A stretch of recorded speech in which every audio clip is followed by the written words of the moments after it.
so anything eaten on this day is a taco.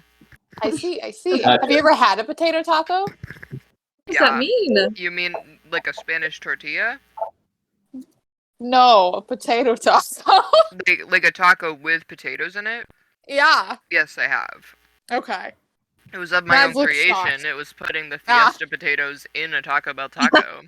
But That's okay. it But no, ruled. it's a genuine. It's a very like Cali Mexican thing. They're Mhm. pretty common here. You can Yeah. get them at almost every like taco place. You can get potato tacos because they're the easiest kind of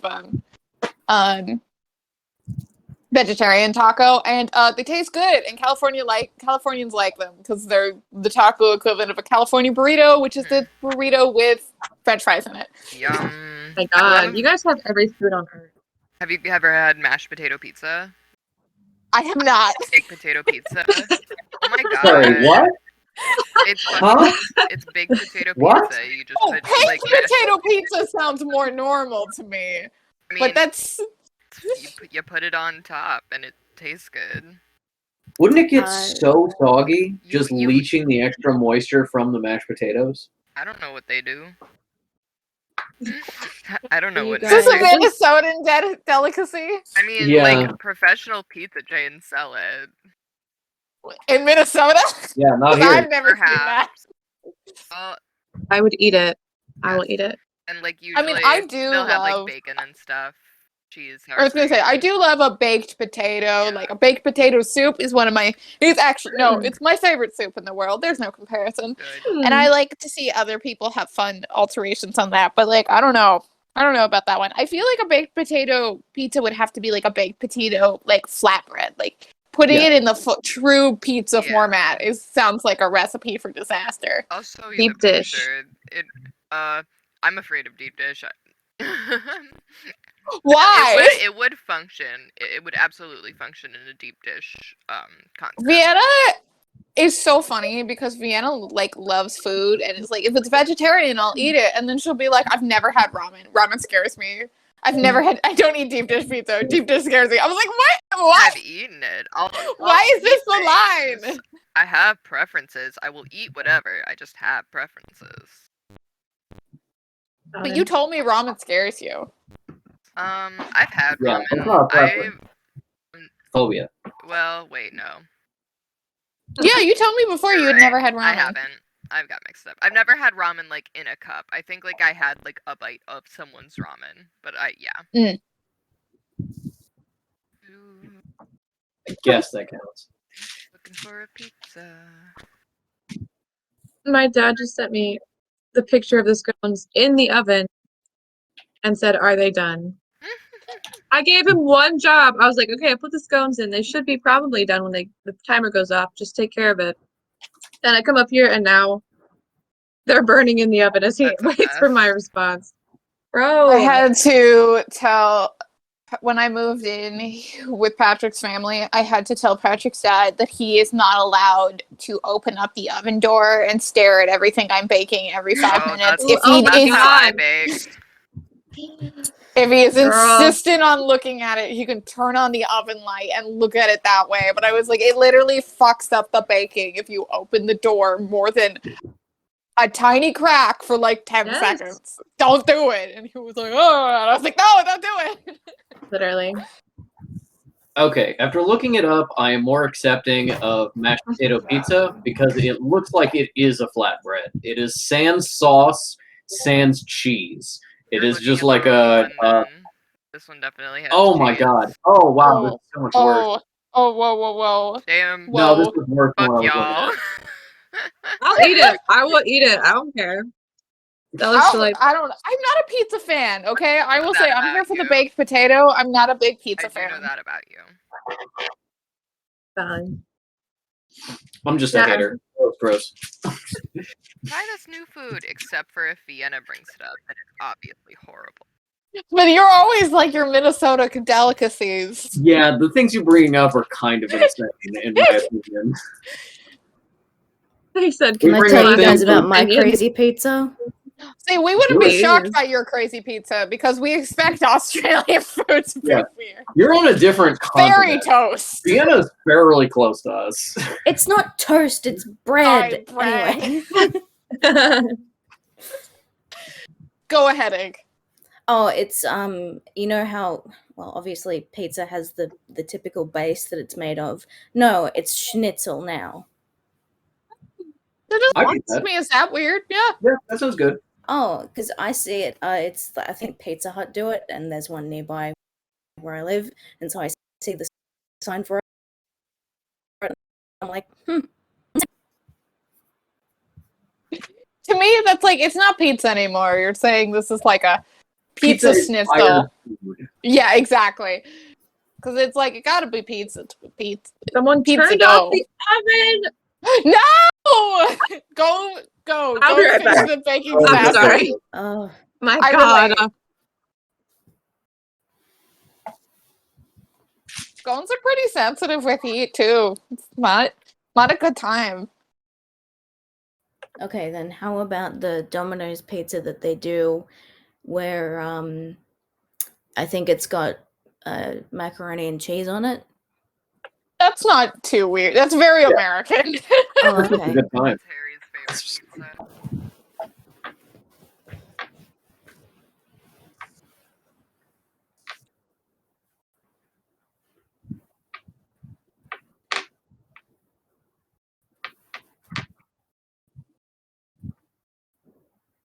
My problem is I'm like bougie with pizza. The pizzas I like are like prosciutto, arugula, sun-dried tomatoes kind of deal. That's when I'm like, oh yes, a pizza, and everybody else is like, ow.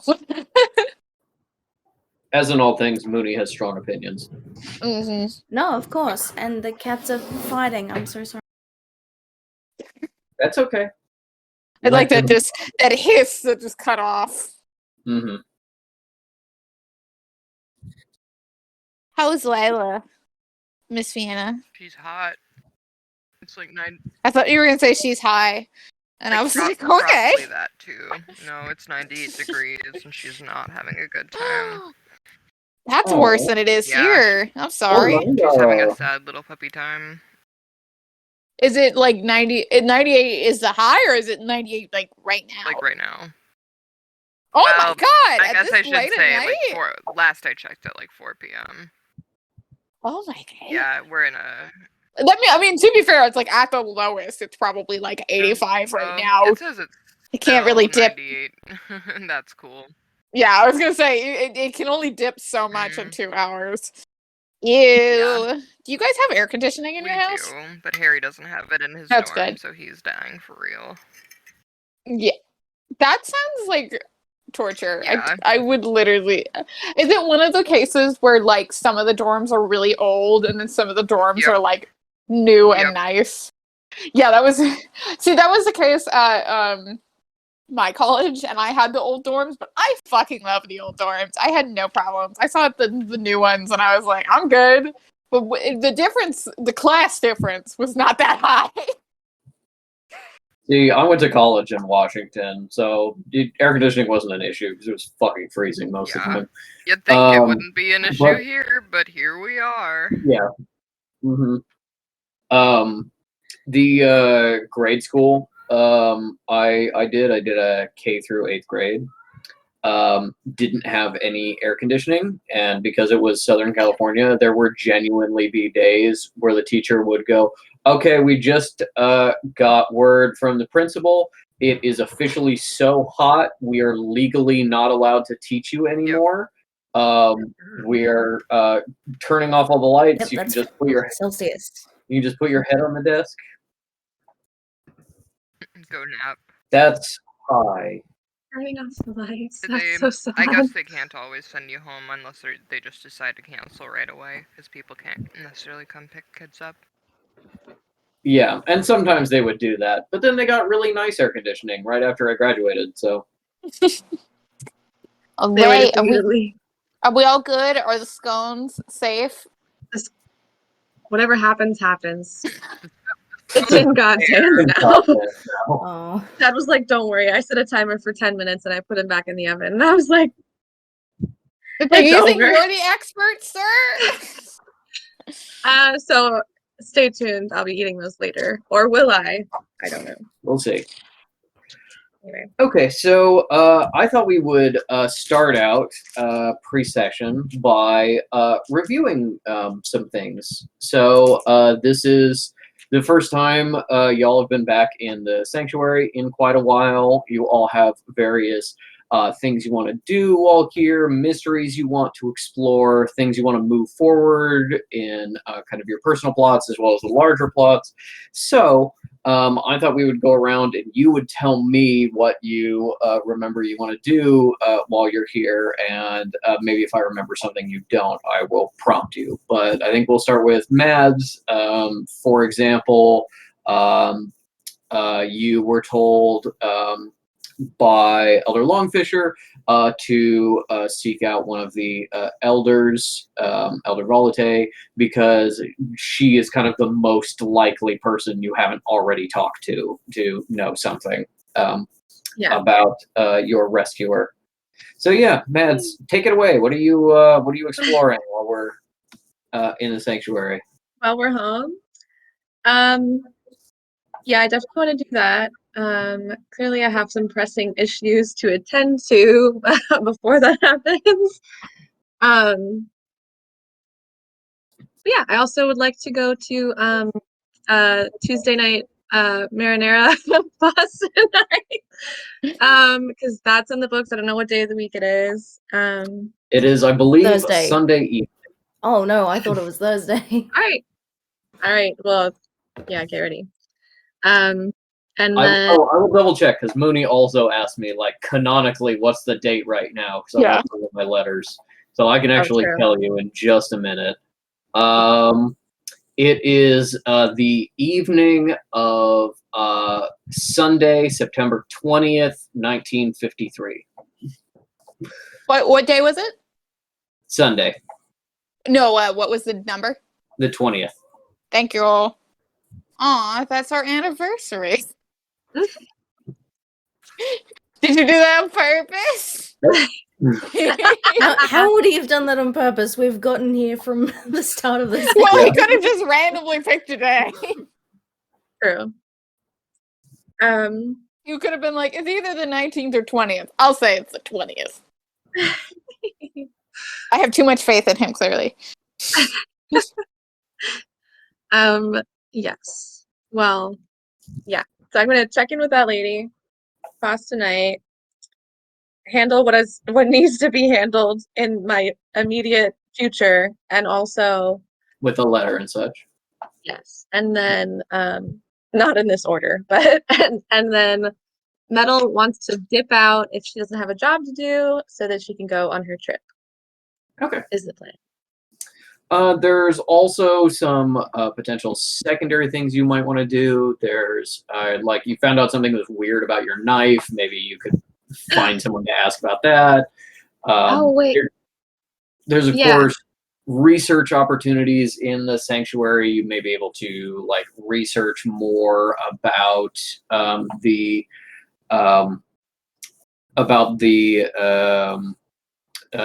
group that that saved you, the Watershed Collective, as well as the fact that now, as an agent and a successful agent, you may have access to more kind of like records and things than you did previously when you were searching.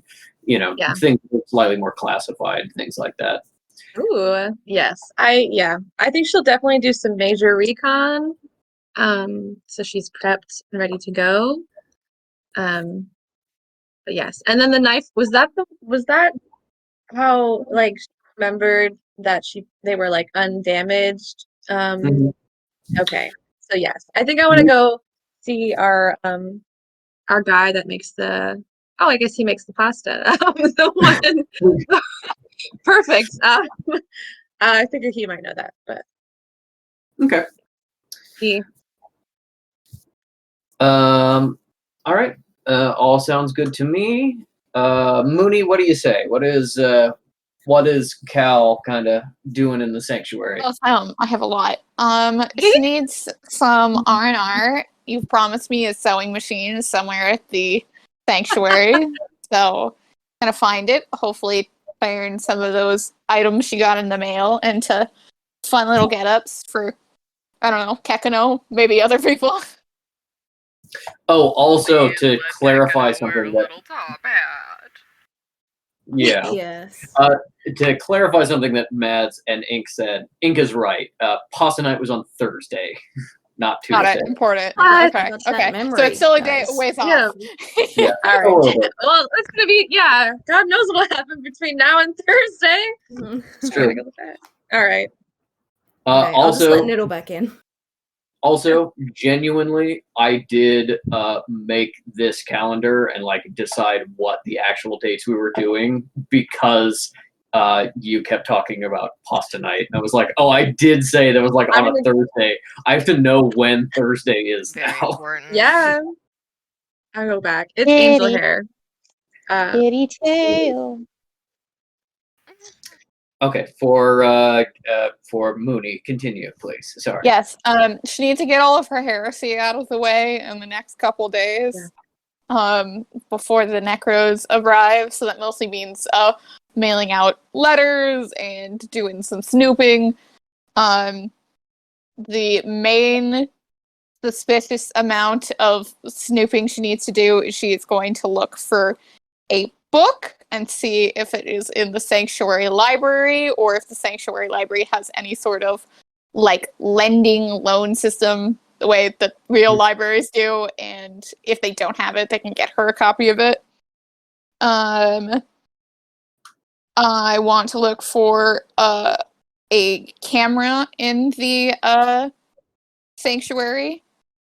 Camera, interesting. You'll find out what imminently will be explained. I want to chat with our item pasta man, see if he has any patents for making a communication item like my locket. Mm-hmm. I want to check if the archives are back open now that it's been about a week since the attack.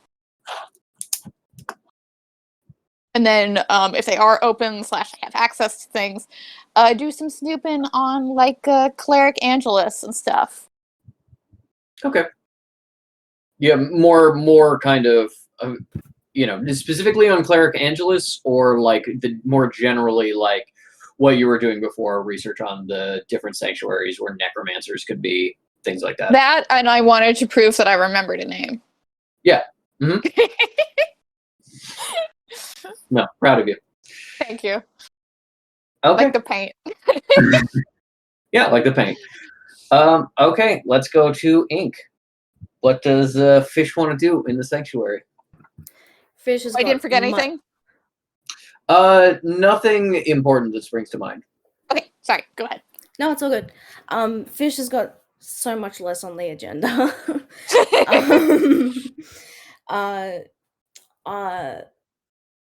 So even though it was my idea in the first place that Kekano gets left behind with Cal, I would specifically want them to be upset that Kekano didn't spend the first night back at the sanctuary with them, because like that's my son, and this is where I live essentially.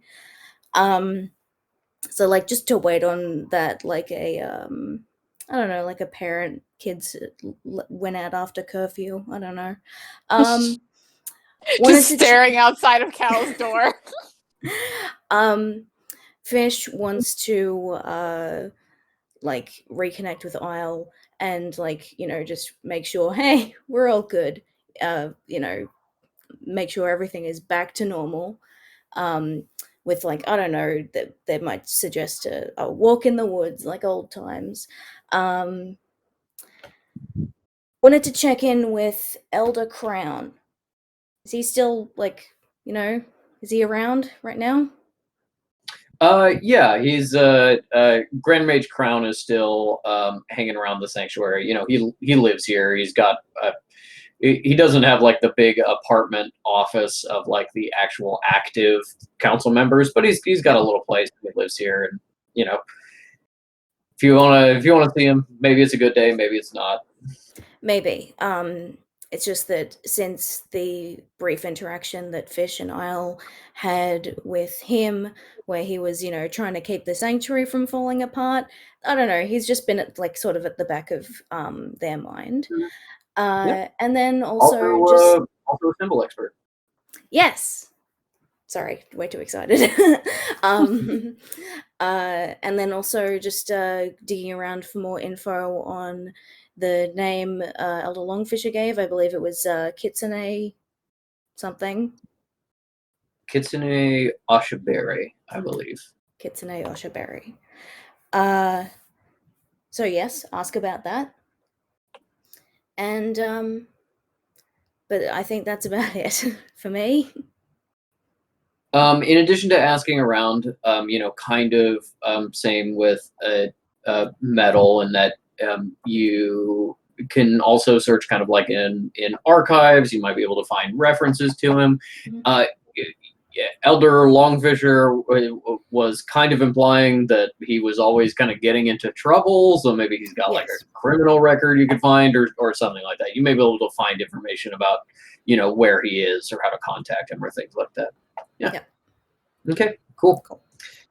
And Vienna, what is Isle wanting to accomplish in the sanctuary? Isle also similarly has a pretty small agenda.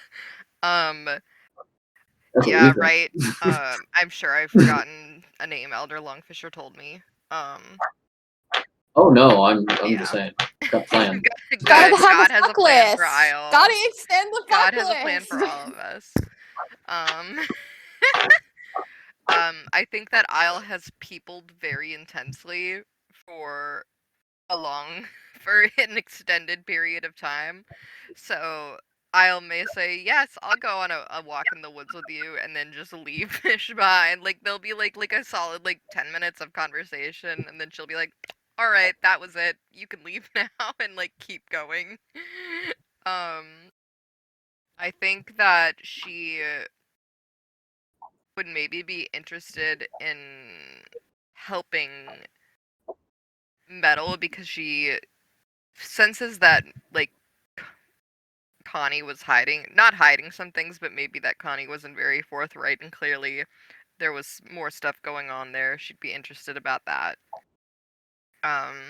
Doesn't have anything to do with the fact that I think Harry forgot a ton of cool shit that Patrick told him.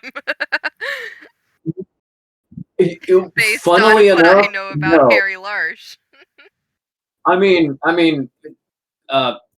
Harry, yeah, maybe, but no, we made all this kind of lore for where Connie came from, and then we kind of established the character, and then Connie appeared in the story, and I was like, oh right, Connie's the kind of character who would never tell anybody shit. Nobody's ever gonna find out this backstory. Yeah. No, I don't think it was Harry. I think it was the character we made. Which relatable because my character is also the same way. So yes. So I think that I would be interested in pursuing that aspect because she's like, she sees in Connie. She's like, that's a guy who's hiding something because I'm hiding something. So I think she'd be interested. Yeah, and she was right there. Yeah. When he told her. Research party. In regards to taking walks in the woods, I will remind you that you met up with and gives me donuts. Yeah. Yeah. Well, you specifically made a deal with the security of the hotel that you would help them patrol the woods in exchange for donuts. Good times. for first bracket donuts. There we go. And yeah, maybe you can still take Fish on a walk, after your customary morning shit in the woods that you apparently have every day. That unfortunately was established as canon. Great. Man, I forgot a lot. She only likes to tinkle in the I did woods. not need to know that. It was crazy back then.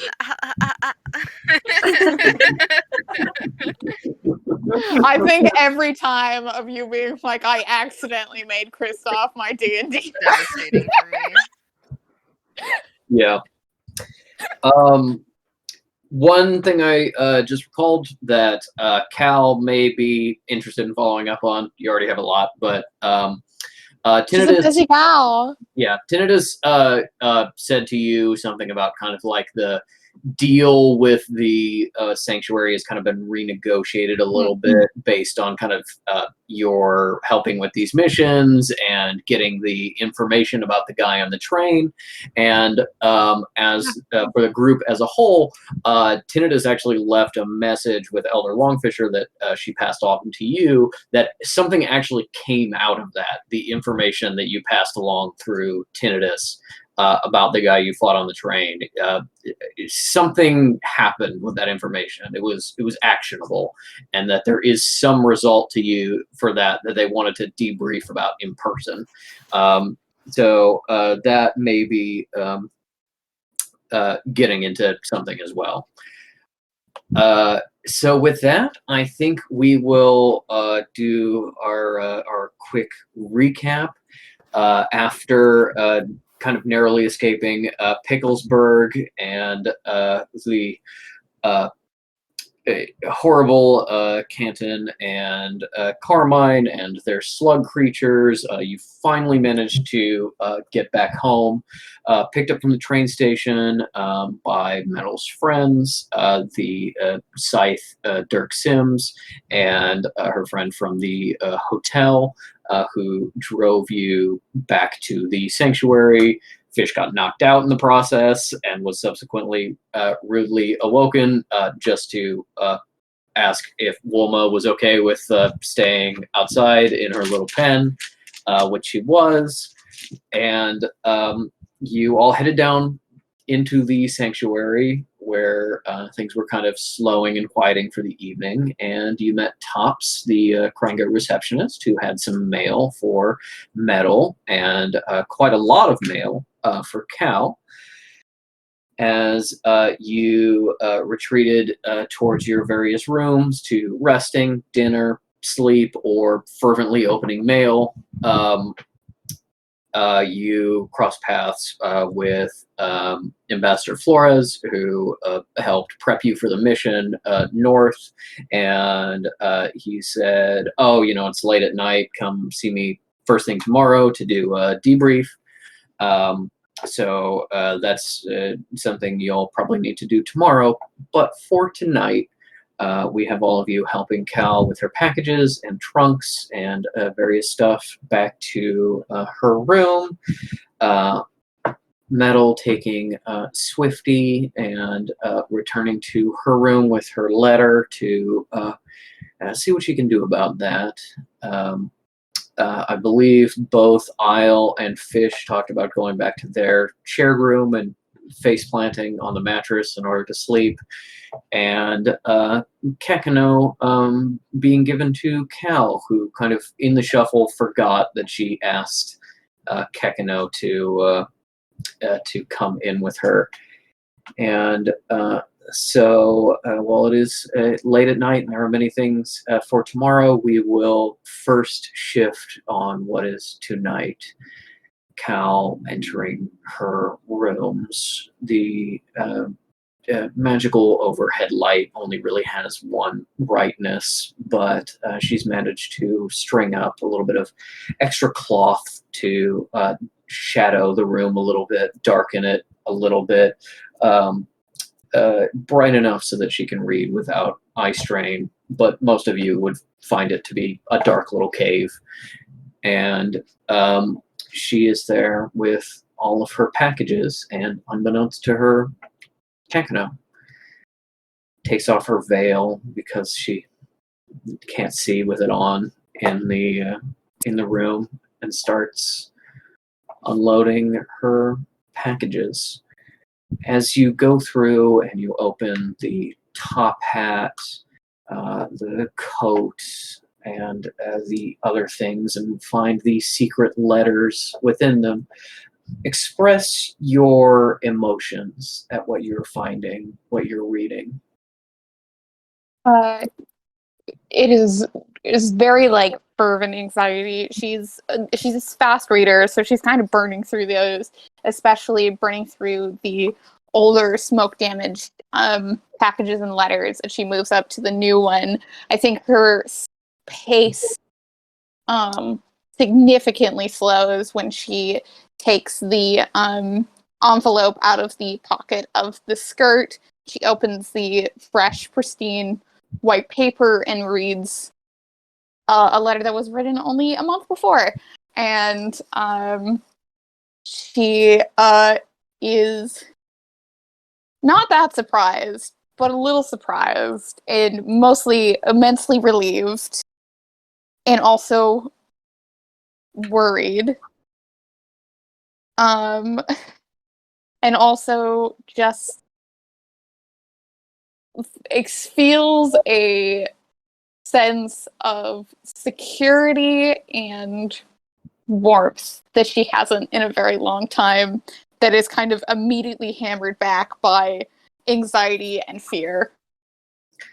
As these emotions kind of war within you, hope mixed with fear, anxiety and stress mixed with gratitude and a little bit of love, you feel a little pep, pep, pep, pep on your leg as Kekano is there, and you feel in your mind clams and the feeling of waves. And now, as Kekano has gotten to know you better, things that you personally find slightly more comforting, the nice drape of clothing that fits properly, that doesn't pinch or bunch as you move, that's got completely finished seams, nothing itching, no annoying textures. And Kekano is there and says, clams, water, nice clothes, everything is going to be okay. She turns, starts, reaches up to her face, then shrieks. Ah! Why are we yelling? Why are you here? You wanted me here. You Well, I picked me didn't up. want you to stay here. You picked me up and brought me in your room. I forgot you were here. Why are you here? You You can't. muted me. No, she was stunned to silence. You can't remember any of this. You have to immediately forget anything you can't just I saw remember? or felt. It's private. You were not. This is my private room, and you did not loudly declare that you were still here. And I have expressed things I don't want shared with anyone, especially your father or any of the other people in that group. But Kel, you brought me here. You picked me up and you put me down on the bed. Should I go get my dad? Will he help? No! I forgot. I forgot you were here, and I would have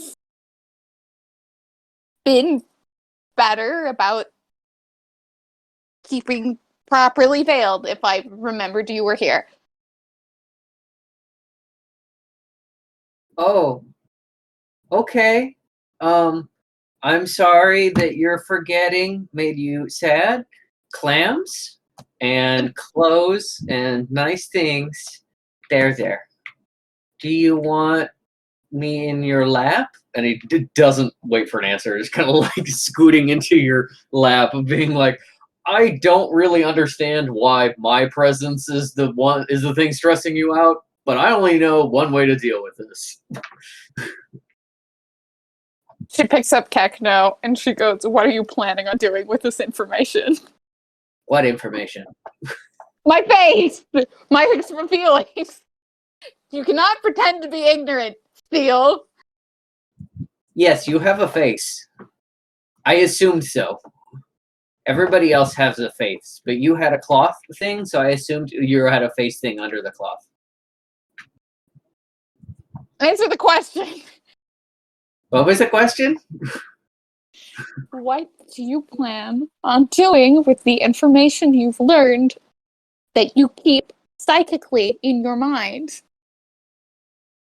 I don't know. maybe go see my dad and see if he has like some snacks? No. The correct answer, Seal, is that you are not going to ever convey any of the information you have wrongfully obtained by not reminding me that you were here. I don't All right? understand what information you're talking about. What I look like. Okay, you are not allowed to have any sort of psychic image of my face and do anything with it. I don't know how that would work. How do I not see the thing I saw? You know how you are able to have a mental image of the people you see, and it is in more or less detail depending on how close you are with the subject? With the subject. With the person. Yes, with my friends. Yes. Go back several degrees. Degrees. Okay. Go back to the flat 2D image you had of me just several days previous. That is completely appropriate. But that was when we were not friends. Do you not want to be friends? I will not be friends with you if you betray my trust. I don't understand what you mean by betray your trust. I don't. Did you not want clams? I'm sorry. No. Cal puts Kekano down on the bed. It is upsetting to me. The concept of not keeping the privacy that I have and expect you by being veiled, that is very important to me. And the concern of mine is that you are able to give images to other people, especially your father, and I don't want you to give that image to anyone. Oh, okay. Is it a secret? Is it a secret? Yes, You have a it face? is a secret. It is a secret for me. Okay, it's a secret that you have a face. No one should know you have a face. Yes. Also, And there are beings that don't have faces. Not the point, but okay, so tell anyone that asks that you don't have a face, and then we can be friends still? there are other conditions. Okay, I don't like other conditions. I also don't want you to convey any recap or experience of any emotions I conveyed just now before I realized you were here to anyone. As far as you knew, I opened a bunch of mail and then remembered you were here, and that was the end of the story.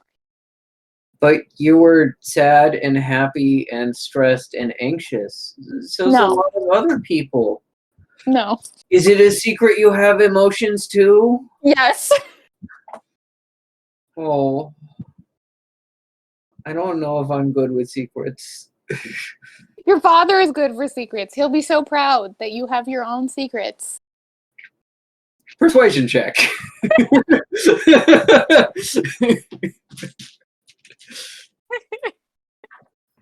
To be fair, like Fish has mentioned, like, no, it's okay to lie sometimes. Yeah, no, absolutely. It's a 16. Kekano understands what lying is. Kekano is not necessarily good at knowing like when to lie. Lying is just a thing that happens. You just gotta lie about this. That's all.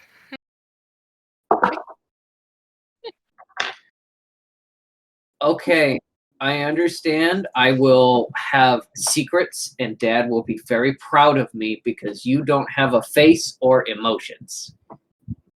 Correct. But you do have pretty clothes now. That's very nice, and I'm glad that makes you happy. Pat, pat, pat, pat, pat.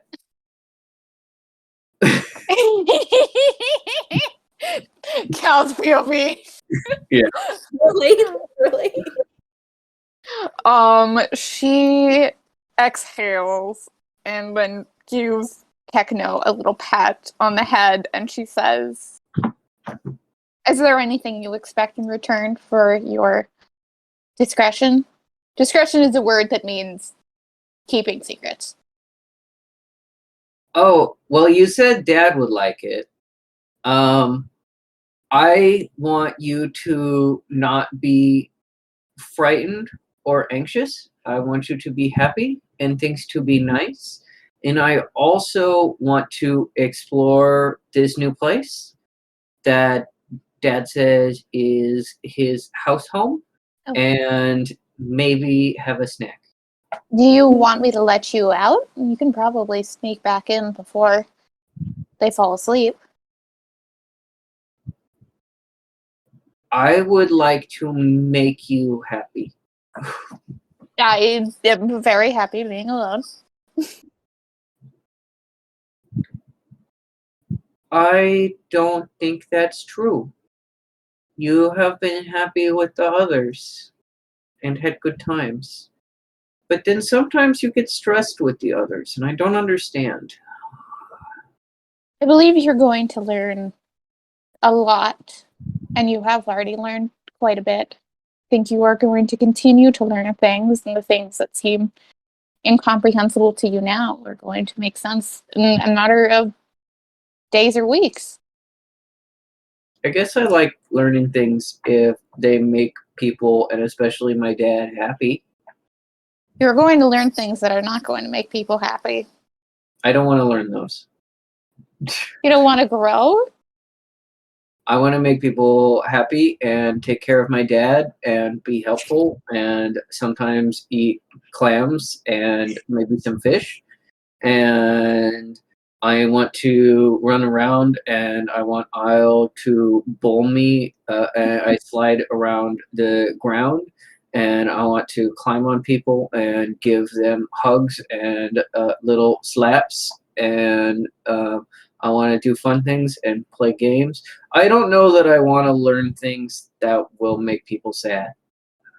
If your goal is to only experience and see others experience happy emotions, then maybe we should be spending less time together.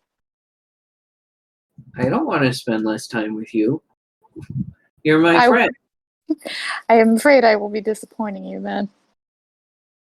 I don't think you can disappoint me because you're my friend and you're good. Pat, pat, pat, pat, pat. She crosses the door and starts taking down her security measures and her spells and stuff at the door, and starts to very carefully open it just so she's completely on the other side of the door, and if anybody was for some reason standing on the outside wouldn't be able to peek in. And she's like, "Here, you should leave so you can rejoin your father and Isle." Oh, he's looking up at you from your feet at the crack in the door. Should I come back? You may if you want, but I'm sure you are going to rejoin Fish and Isle and be so overjoyed to be in their superior company that you will not remember I am even here. I always remember everyone. I think you feel sad about yourself, and I don't know how to fix that, but I will try. And he just kind of lays his little seal head on your shoe and looks at you with the big puppy seal eyes. And then he scoots out the door and he waddles out into the hallway. Cal slams the door, drops to the ground, and muffled scream into her knees. I can feel that you're upset. Are you okay? I'm fine. Okay. Remember clams, soft clothes, your new skirt that made you happy. Okay, goodbye, Cal. Bye. Good night, Kakano. You're my friend. And he slides out into the hallway, and he's gonna be like, I've never been here before. I have no idea where anything is. Where is my dad? And then he's going to psychically figure out where Echolocate. Fish is, and slide over to Fish's room. Yeah, Oh are we my within God. 100 feet of each 100 feet of each other? You're I on think, the, yeah, you're- we established no. I think Yeah. Metal is pretty close Yeah. to Cal. you guys are a little bit farther away. It's close enough because you're all kind of bunking. There's like two major like dormitory areas in the sanctuary, and you're all kind of in the same one. So he probably picks a direction and wanders, and then eventually circles back around, and he'll get within 100 feet of you and be able to find you. Mm-hmm. It just might take a little while. There's a The lot of, equivalent of putting if a you're 2-year-old out in the hallway and being like, yeah, you can find your dad yourself. Yeah, if you are peeking out into the hallway, or if any of you are, you're seeing like people like reading mail and stuff, and then stopping and seeing a tiny little seal at their feet. Who goes, you know where my dad is? And they're like, Fairy, are you my mother? no, God. okay, thank you. And then just kind of like slides along the hall, being like, what in the? Wow. First of all, top 10 scenes ever. That's the best thing I've ever seen in Top my 10 life. anime betrayals. I was just seeing, because I was like, I need to stay in, but I was just seeing in the corner, just like the notifications going like, Yeah. It's just me. You're so lucky I was muted. I would just be like acting, Scream. and then I would catch Mads' face being like, Yeah, I'm live fine. match reaction. I'll yeah. Okay, yeah. What do you guys want to happen next? Do you want to be doing something? Do we want to cut to Metal and her letter? Do we want to have Kekino finding his dad? Oh, I'm happy to go to Metal and her scene, but I just want to say that Fish got to their room with Isle, of course, and just lay down and had a micro nap, and then went, "Oh fuck, I'm missing my guy," and so now he's now they're just kind of waiting. You hear a little like scratch at your door, and Kekino going, "Dad, this is your house. Let me into your house." Open the door wide. There you are. I was starting to feel like maybe I should call you back into my brain, but I wasn't sure how that would work. Anyway, hello. Here we are. Hi. Yes, this is the room. If you're gonna keep losing him, we should have taken one of those phones from Canton to give to him. Yeah, Kekino I'll becomes stay together iPad then too. kid. It's a little phone that is call dad and call Yeah, 911. exactly. Yeah. It's the jitterbug. The jitter clam. This is the room. I'll sleeps there. I sleep there, and you can sleep with me or with her. Oh, this is a nice house. Oh, it's not our house. Isle looks to her like shitty pile of furs on the floor and is like, yeah. the nicest house I've ever had. Well, I'm not gonna be here forever, and we'll get something much nicer, and you'll have a pool and shit. Yeah. I want a pool and shit. No, you're not no. What is staff, and don't swear. He got the mental image of like pool toys and floaties and stuff like that. He just thinks that's Okay. shit. Gotcha. There's no poop That's emoji stuff. in this mental image. I'm allowed to say shit. Isle's allowed to say shit, but you aren't. It's not a seal word. Okay. Oh, okay. Hmm. I am Isle learning says a that lot. feels oppressive. Okay. Well, we can meet the Mimikrisu along the way. You know, go back up north and ask them if they say shit. I don't know. They say shit. I feel like they definitely said shit.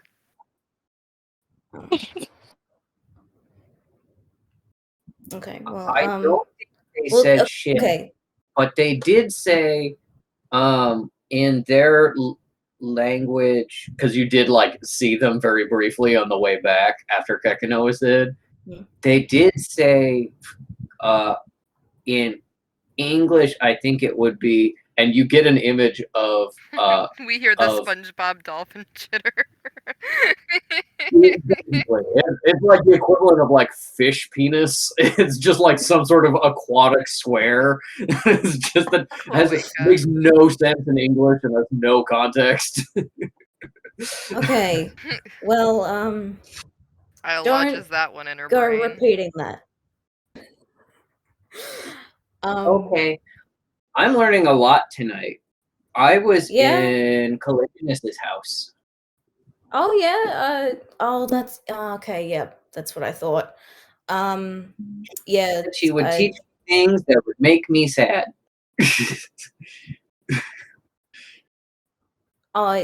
Look. Don't hold it against her. She's a sad person. No, that was mean. No, I think We're all a that's sad person. fair. I think that's a fair assessment. Kekano, I know just wandering, but I don't know what to do. me neither, buddy. Oh, look. See if we can convince her not to completely self-isolate. We know how bad that could be, huh, Isle? Isle does not comment.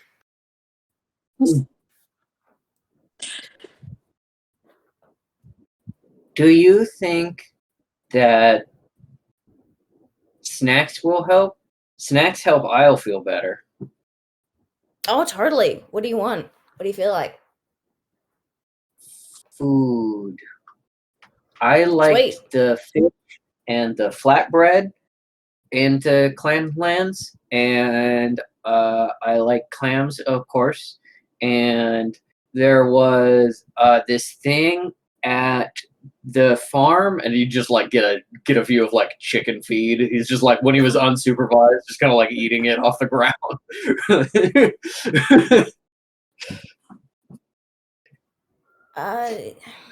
Okay. Kekino doesn't need to, but he enjoys eating. Gets it Oh, from yeah. Isle. Yeah. Is the Hey, look, cafeteria open? This is a Vienna question. Yeah, it's like a little after dinner time. There, you probably still get food there. Then in that case, Fish is just going to be like, all right, well, let's get you something to snack upon, my boy, and I'll show you the things and the people and tell you what I Yay! have to say Things about them. and the people and snacks. Yeah, that's right, pal. Can I get you anything? Everything? Okay. Mm-hmm.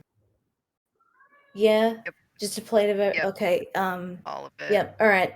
Catch you later then. Ugh.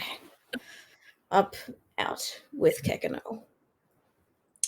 All right, as the two of you go off to explore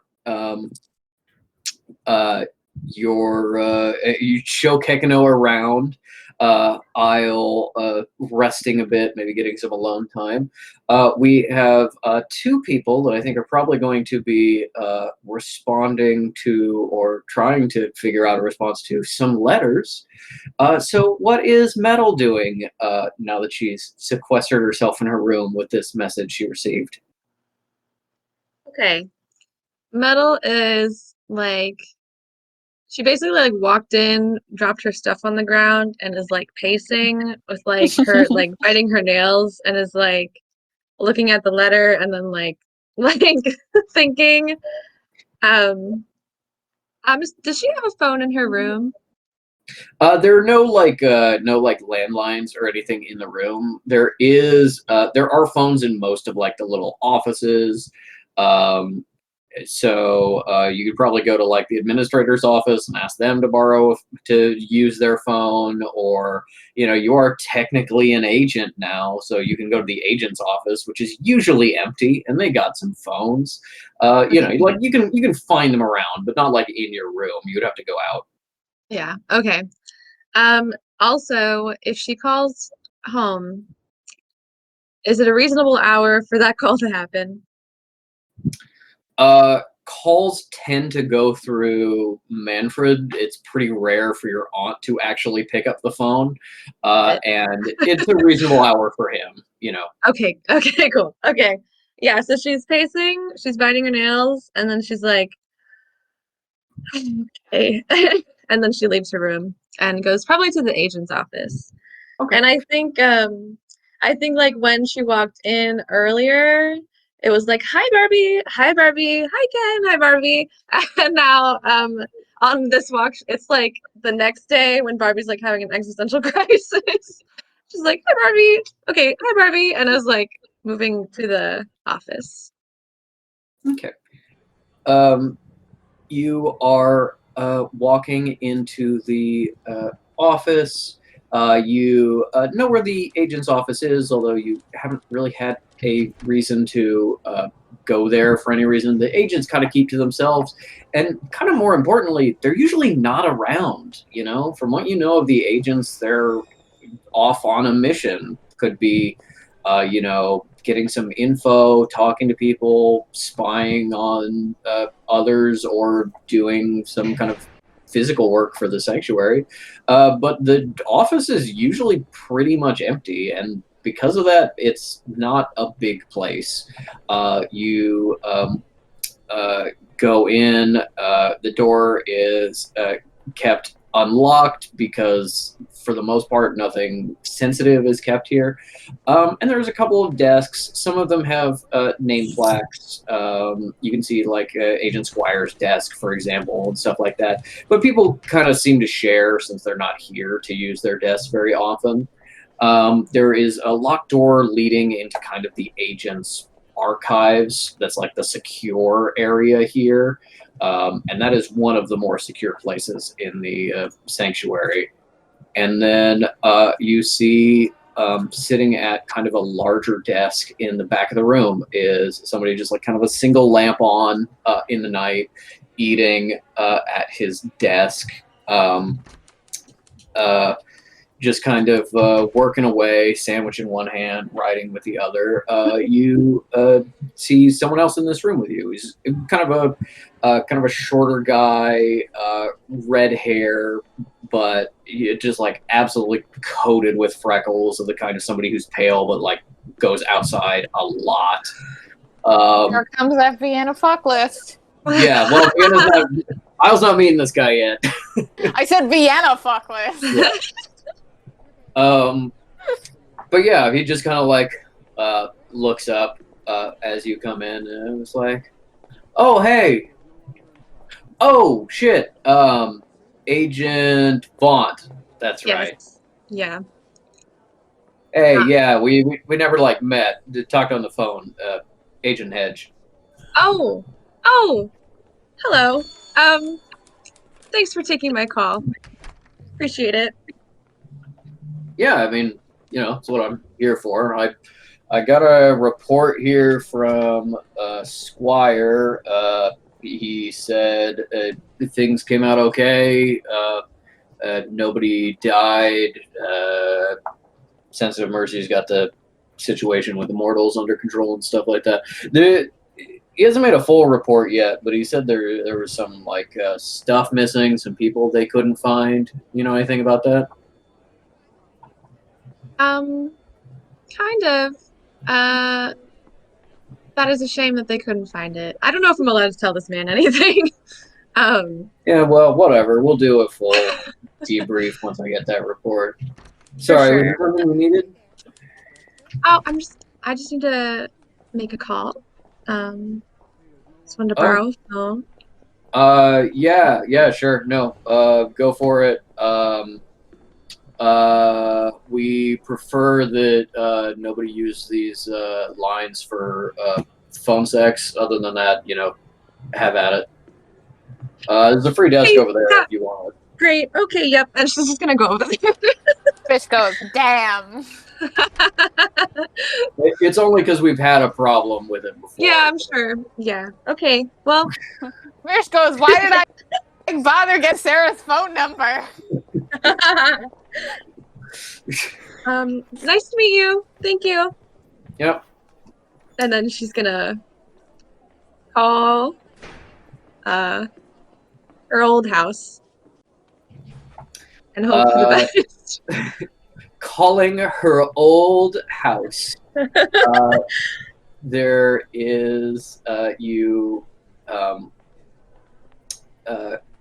come in and start dialing on sort of the old rotary telephone. It rings for just a brief moment before a older man whose voice you know intimately answers and says, "Yes, this is the Confessor Dentel house. How may I direct your call?" Manfred, it's me. It's Metal. "Oh, Lady Vaughn, hello. It's lovely to hear from you." Oh my gosh. Wow. It's so good to hear your voice. Um, um, uh, but anyway, I'm calling about the letter that I just got back, and I'm calling about the letter that you delivered. "Oh, of Um, course, child. No need to trouble yourself so late at night. You must have just returned from your mission. Was oh, was everything okay? Did you do well?" I did I think we did great. It was actually really awesome. But anyway, I'm kind of concerned about the letter. I do you know what it's about? I don't know the contents, but I understand that your aunt has expressed some desires regarding the sanctuary, and she is, very concerned for your safety. Uh, Um, yeah. Okay. Does she seem like she's pretty upset?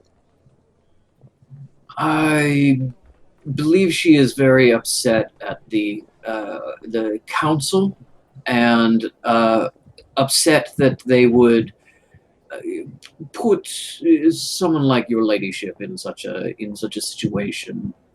She's always been very protective of you, but also the family name. Sure. Yeah, that sounds about right. Okay, so I'm kind of freaking out. I think she's just gonna be like full panic mode and is like, I heard there's supposed to be a meeting. Do you know anything about the meeting?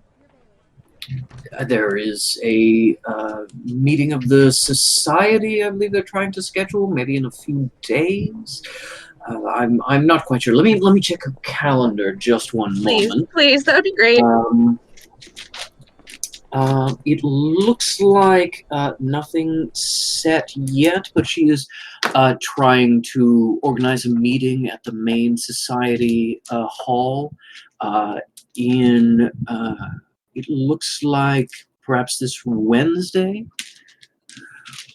Not before pasta night. Um, okay, okay. Well, that's good. So it's not like, set in stone or anything. So I could still get it canceled. Um, Perhaps I suppose it would all depend on the Grand Mage and the council. Uh, I've overheard some phone calls, and it does sound like your aunt and the others are rather miffed about this situation. Manfred, this is a nightmare. I don't know if you know this, but this is a nightmare. This can't happen.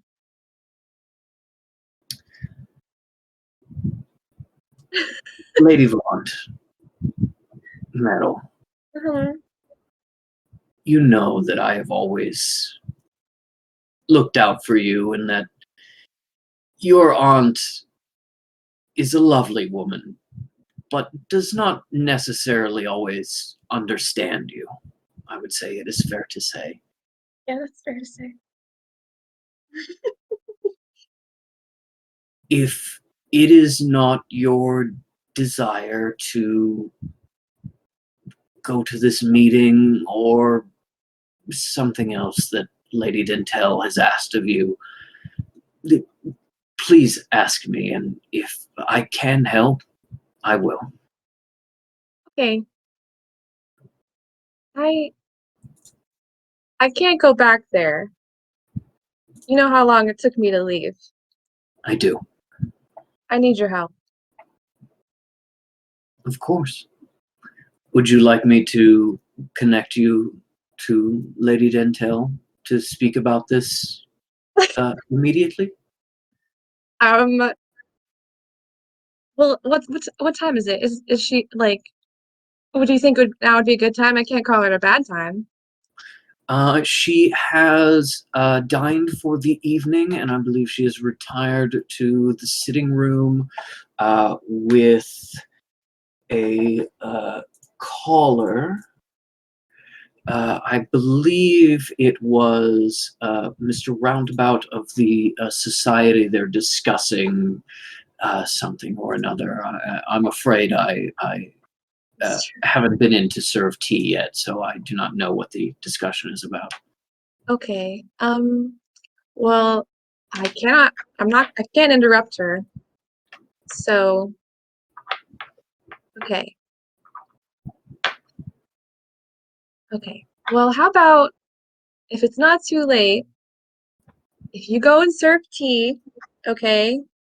And then, like, I don't know, maybe call me when she's done, and then just kind of, if you could just tell me, like, how it's going and if the vibes are okay. And then if they're good, then I'll talk to her. If they're not, then maybe I'll wait till tomorrow. I would say, Lady Vaughn, that perhaps a conversation on the morrow would be more appropriate. Okay. I want you to have your rest and be strengthened, and you know that your aunt can be perhaps a bit unreasonable when she's tired. Yeah. Okay. No, you're right. That's what I was thinking. Okay. Well, maybe I'll call tomorrow. Does she have any plans tomorrow?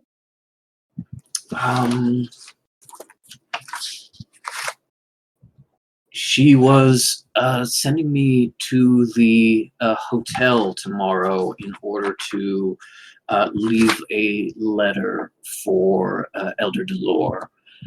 I believe if you would like, I could pick you up in the town car and bring you to the house for just a visit. Oh, okay. Yeah, I think that would be a good idea. I should probably go. Okay. Well, what time do you think you'll be here? I will say that I need to polish the silverware. We've Yeah, got you're new always doing linens coming in. Okay. Perhaps somewhere around 10 o'clock. Okay. Well, I'll see you tomorrow then. I'll see you tomorrow, Lady Vaughn. And just to put an old man's mind at ease, you are safe. You're okay. Yes, everything's fine. She's making a fuss out of everything. Good.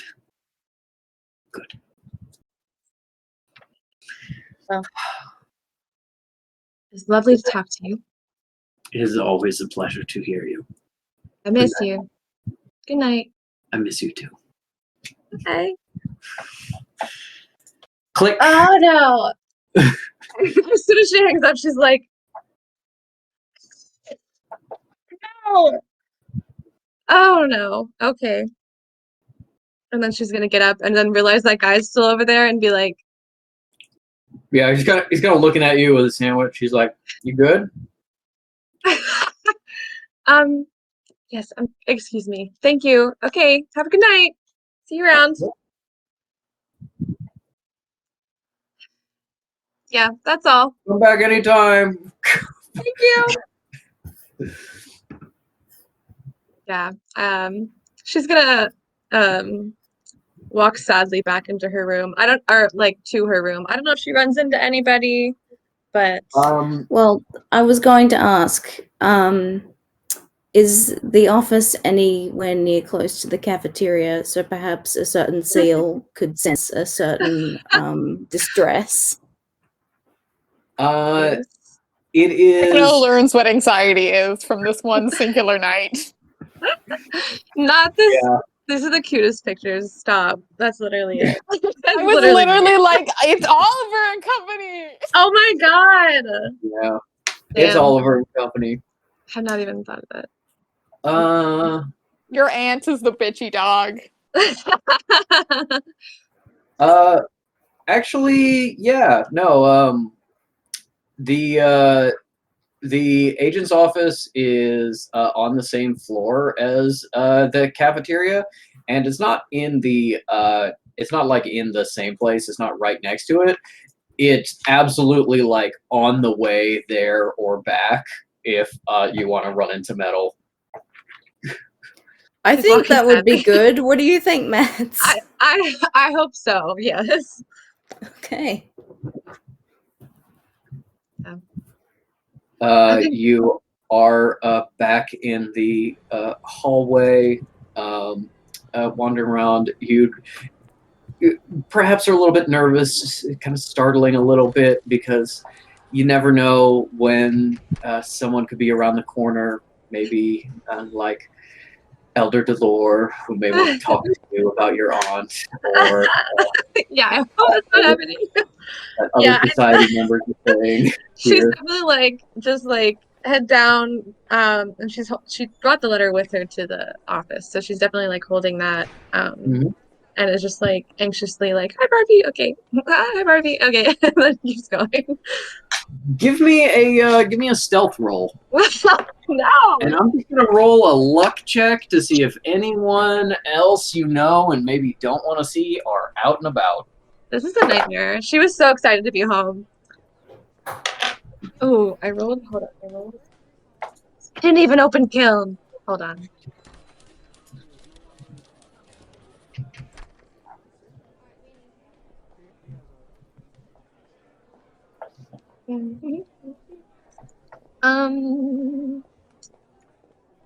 Another page. Okay, I got a 12. Okay. With a 12, you hear some distinctive click clacking of high heels, speed walking. Always a sign that Elder Delore is around. But you can hear where it's coming from, and you manage to duck around the corner, and you stay out of sight. Maybe that was her, maybe it wasn't, but you managed to avoid anyone that you don't want to run into. And then all of a sudden, behind you, you hear, Metal! And Fish is there holding Kekano. Oh my god, Yep. sorry. I've got Scared me. Kekano here. Kekano has got a fish sandwich in his mouth. And Fish has, I don't know, a fucking tea. And they're going, hey, Metal. Good to see you. You know what? Glad I saw you. I wanted to say, didn't have a fun time out on the mission or anything, but Okay. I'm definitely not pulling the same thing that Denier did. I think you're cool, and like totally, let's like legit hang out and stuff. And you've got your trip or whatever that you wanted to do. I'm happy to go along with you. I just wanted to like make sure that I really told you that, because I know that I can be most enigmatic sometimes. I think Metal's holding a little paper. Honest to God, I think she's gonna start crying. Meadow, are you Oh, okay? oh, Clam, well, nice okay. stationery. Yeah. Oh my god. That's fine. That's Oh. really sweet of you to say, because Hey, I don't know. I'm sorry. I didn't mean to like offend you. No, If you don't, I'm not happy to hear it. Sorry. I'm really sorry. Thank you for saying that. I'd love to don't hang out. apologize. I'd love to hang out. Okay, cool. Yeah. Let's how about we do that now and we talk about what's bothering you. Okay. Can we go? Can we? You want to hang out in like one of our rooms? Because I've got to get out of here. Oh, of course. I think Isle's back at the room and like, she's we love her, but she's not great with emotions. So like, let's go back to yours. And I'm gonna say this right now. I'm not trying nothing with you. You're just my friend. I did not think that. Okay. Yeah, but like good to clarify, right? Okay. Yep. I think we should maybe we can just like knock on Isle's door and then maybe knock on Killigis' door. And if they want to Oh hang yeah, out, you want to? We're bringing in the gang. Okay. I could use the game. Okay. No. Hey. Go fetch Isle if you can. Tell her that Metal's upset. And we'll head on back to her room and meet you there and tell Isle to come and wasn't Collisionist like right down that way? Yeah, I think she's on the way. She's by my room. I'm sure she'll love Okay, to yeah. talk. You get settled. I'll knock on the Okay. door. All right, Okay, and you and then get she's gonna Isle. I think she's gonna sprint down the hallway. Okay. Probably before you do, Kekino Yep. comes down and takes his little sandwich in his mouth and like lays on your foot for a moment and it's like, I'm sorry you're sad. This is a good sandwich. Will it help? No, you eat that. It's fine. I can't eat right now, but thank you. Okay. I'm sorry you're feeling bad, and I will go get Isle so that you do not feel bad more. Okay. Thanks. Oh. Sandwich in the mouth, just kind of sticking out, and he's scooting off, sliding across the floor to Isle's The room. sandwich is for Isle, just to be clear. He'll puke it back up. That's fine. Yeah. He's having some bites. Yeah, he's done. The Happy to only share. person permitted to eat Isle's food is Gekino.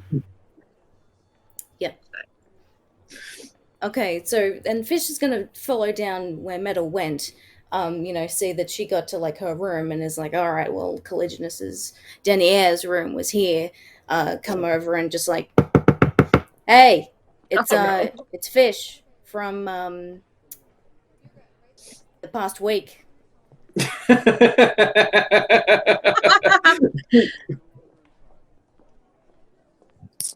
What do you want? Something's I know you don't. Look, can we just put aside the fact that you're a lonely bitch for a second and just come and help me look after Metal because she's not doing okay. I don't know what's happened. I think it could be just the stress of the mission and everything. I know we're back. I know we're done, but just please come help me out. You think I would help? I do. I don't know if you've noticed this, but she really likes you. If I'm not around her, I'm hoping that she'll find some other distraction that may be better suited for her. But okay, but you're if doing you this insist. thing. Yeah, you don't make it about you. We're helping Metal right now. She unlocks the doors and comes out in the necromancer equivalent of like your like favorite like big oversized hoodie. Yeah. Which is like I think like a dress with like really long drapey sleeve with like a really comfy robe on it. It's not quite sleepy clothes, but it's definitely like loungewear. Yeah, but it's like cow, so robe. it's like it's still more formal than anything you guys have worn. So cute. Fish has not changed, so they're just looking like, Yeah. oh, okay. Let's go. On a scale of 1 to 10, how big of a heart attack did Cal have when she realized Fish was at the door? She was like, Definitely like an 8, but thankfully Fish immediately was like, "This is why I'm here," and not like, "Let me look at your nice nose." Or Just lack wanna look thereof. Yeah, we didn't get any description, Kekano. The three of you meet up and go to Metal's room. Meanwhile, Kekino comes to Isle in Fish's room and is like, "Oh, Isle." Open the door. Kekino scoots in, like pushes the sandwich into you. "This is your sandwich for you. I had a couple bites. Also, we need to take care of Metal." I was like, does this have to do with the letter? Maybe. Okay. Isle puts the sandwich in her mouth, and anime protagonist walks through the halls with. Yeah, just it's hanging out, and she's like eating it without her hands. Which is also what Kekino Yep. was doing on the way Well, here. he doesn't have hands, so it's. Also, Diana Alright. is sleepiest today, so that may affect how Isle Oh. feels. So I appreciate your guys. Okay. Oh, I was like, "Do you need it cut No. short?" Yeah, just let us know how I sleepy you will. are. You need to cut it I short. will, but things are okay for now. We can also just pull a Isle Isle passes goes to out. bed for this one, folks. No, I'm okay for now. I just might be a little quieter. Isle's like, "I've been up for too long." Totally in character. Yes. Yeah. Well, you're all in Metal's room. What does Metal do now that she's called the Council of the Friends? Metal's sitting super best cross-legged in friends. her bed. She's in her jammies, and that she's got a blanket around her, like so. And I was like, "Hey guys, Hi, thanks we for saw you coming. earlier today. Welcome back." Yeah. I don't know if you guys wanted to like hang out in here, and you wanted to like talk, that'd be cool. Metal is sad. Metal Yeah. is sad and anxious. Yeah, we got that, buddy. We're just we're taking a quiet approach right now. Isle Okay, I'll be says, quiet. do you want to talk about the sad stuff, or do you want to completely ignore the sad stuff and talk about dumb stuff? That is a good option that I didn't consider. Feel like maybe we can do that later. Okay. I don't know if you noticed, but I got a letter earlier. We noticed. Okay. And it's from my aunt, and I've gotten letters from her before, and most of the time they're like whatever, it's whatever. But this one is not good, and I'm I'm freaking out. I think I might have to leave, but I don't want to leave. I don't know what to do. Is your aunt,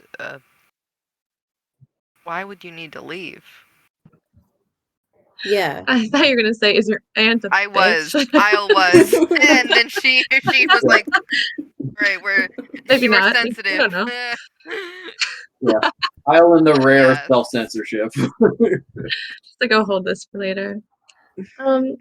Okay, so it's kind of a long story. Okay, basically, I moved in with my aunt like 10 years ago. And you know, she could be better. I think you know, maybe she tries her best. But anyway, she's not very nice, is what I'm trying to say. And I was like, I knew it. I knew she was a bitch. and so, living there wasn't that great, which is fine. I had a roof over my head. That's good, I guess. And I learned some stuff, which is also good. But I've always wanted to come here, and I finally got to, but I kind of had to be like, you know, she didn't want me to come here, and I kind of had to be like, no, it's a great idea. And I had to convince her, and to do that, I was kind of like, think of how cool it would be if I worked here, and then, it, was good for your family name and like your connections and stuff. I don't really do anything. I'm just saying that's what it is. And she thought that was good enough. So I've been here, and every so often I'll send her a letter and be like, "Oh, cool. I'm at work and I met this really cool person and we're friends now." And she's like, "Great." And that's been working fine. That has been working just fine until now. But yeah, now the letter said that she's upset that the sanctuary got attacked and then I went on a mission, even though, that's what I'm here for. But I suppose she doesn't know that. And now she wants me to come home, and she's about to do something to make that happen. There's like a meeting. I don't know. That's what's happening. I don't know what to do. Anyone can make an insight check, because I think you all get the sense that this is kind of an abbreviated Yeah. series of events and things she's I'll- leaving out. The math woman meme. That's what's currently. Yeah, There's not enough here. I'm happy to make that check. I also can. yeah. Anybody wants to? 16 plus 5 is 21. Oh, Damn, I was only a 10. Fitting. Yeah, I've also rolled a 10, which I believe is just, plus 2, so 12. Cal is in Yeah, distress so- of her own, and Fish is like, "Oh man," crying. Yeah. Fish is having thoughts, the rare thought. Yes. I think with those roles, Cal and Fish kind of understand that Metal is holding some things back, giving kind of the abbreviated version. There's some things with her story that don't like super make sense or hang together necessarily. Isle is the one who is like, Metal is kind of if reading between the lines, something going on with Metal's aunt, who seems to have some sort of power over the sanctuary. Question mark. And also, is Metal kind of saying that she's been lying to her aunt this whole time? Like, you're definitely kind of like picking at the holes in the I story. think Isle probably sees in Metal something that, in terms of tough relationship with family and complicated relationship with family, Isle's like, there's more going on here. Yeah, okay. Isle keeps that to herself for now. She doesn't necessarily pry further or ask Metal any questions. Metal, do you remember? It was an indie movie from like 20 years ago, so I understand if you don't remember. okay. But I believe it was called. I'm only 20. Oh shit! Okay, I'm gonna have to show you lots of movies. But Okay. it's from this. Do you know animation? Crazy stuff. The mortals are doing it. It's called Snow White and the Seven Elves, I Dwarves. think. Yeah. Or No, yeah, that's the one. I'm getting very much a vibe. So the main character, Snow White, has a very horrible guardian.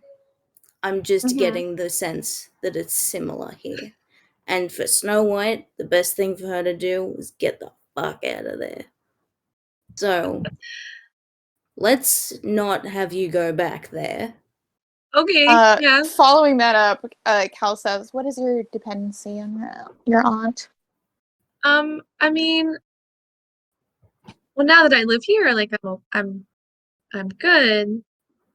It's just that she's like, you know, she's not like a powerful person, I guess, in society. Um, so it's hard not to listen to her.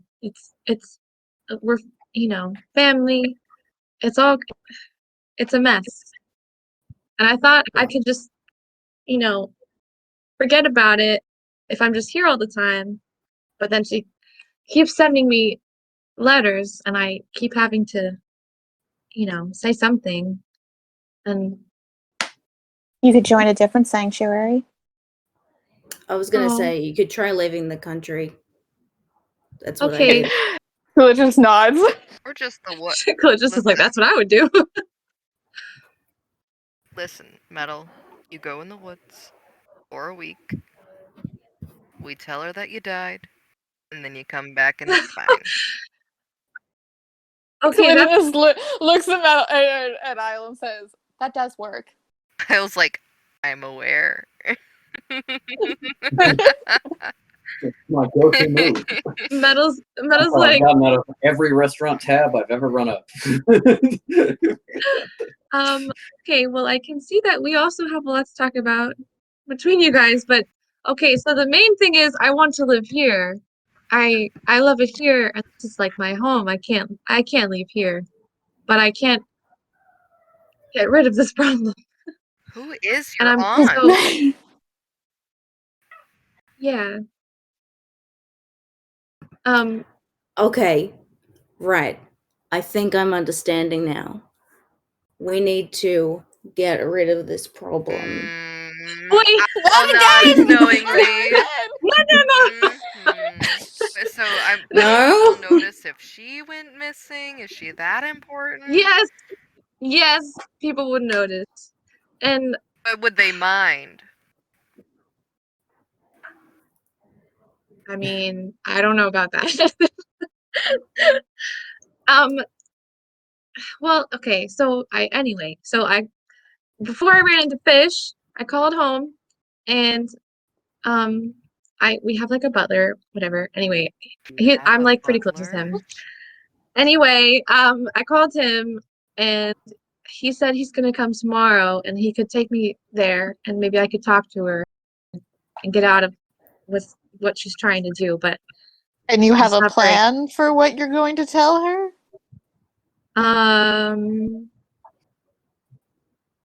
No. Well, I didn't think I didn't know what to do. And then he said he would come get me. And I said, oh, I guess that's probably a good idea. I might just lie. I'm pretty good at lying. Are you? No, you're not. Metal is bad at secrets. Oh, no. Techno is good at secrets. Well, she Looks does. pointedly at Kekano. What is the what is the worst scenario that could happen about you telling the truth and saying that you have no interest in doing what she says anymore? I feel like it's pretty not good. Will she have you killed? No. And you're fine. No, of course not. Valid point. It's just that I don't know. Look, Denier, from my own experience, there's no talking to people like that. You just have to get away. That Which is is- what I have been told as well. Mm. Hmm. Look, Metal, she might not listen to you, but maybe we could organize something so that we find an authority figure. And I'm not, trying to like put you down or nothing, but I don't get the feeling that this woman respects your autonomy at all. We have to get voices in that she will listen to. Does she respect Grand Major Ridgeback? Oh. Well, okay. Well,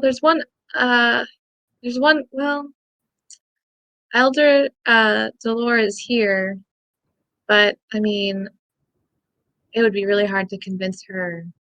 to We have say not spoken and debriefed on our mission yet. We can convey that we were nowhere near as much of an asset as you were on the missions, and that you Totally. carried all the weight and therefore are necessary for the way that the sanctuary keeps running. And if we tell that to Ridgeback, maybe, and Elder Delore, maybe they can make a case to your aunt.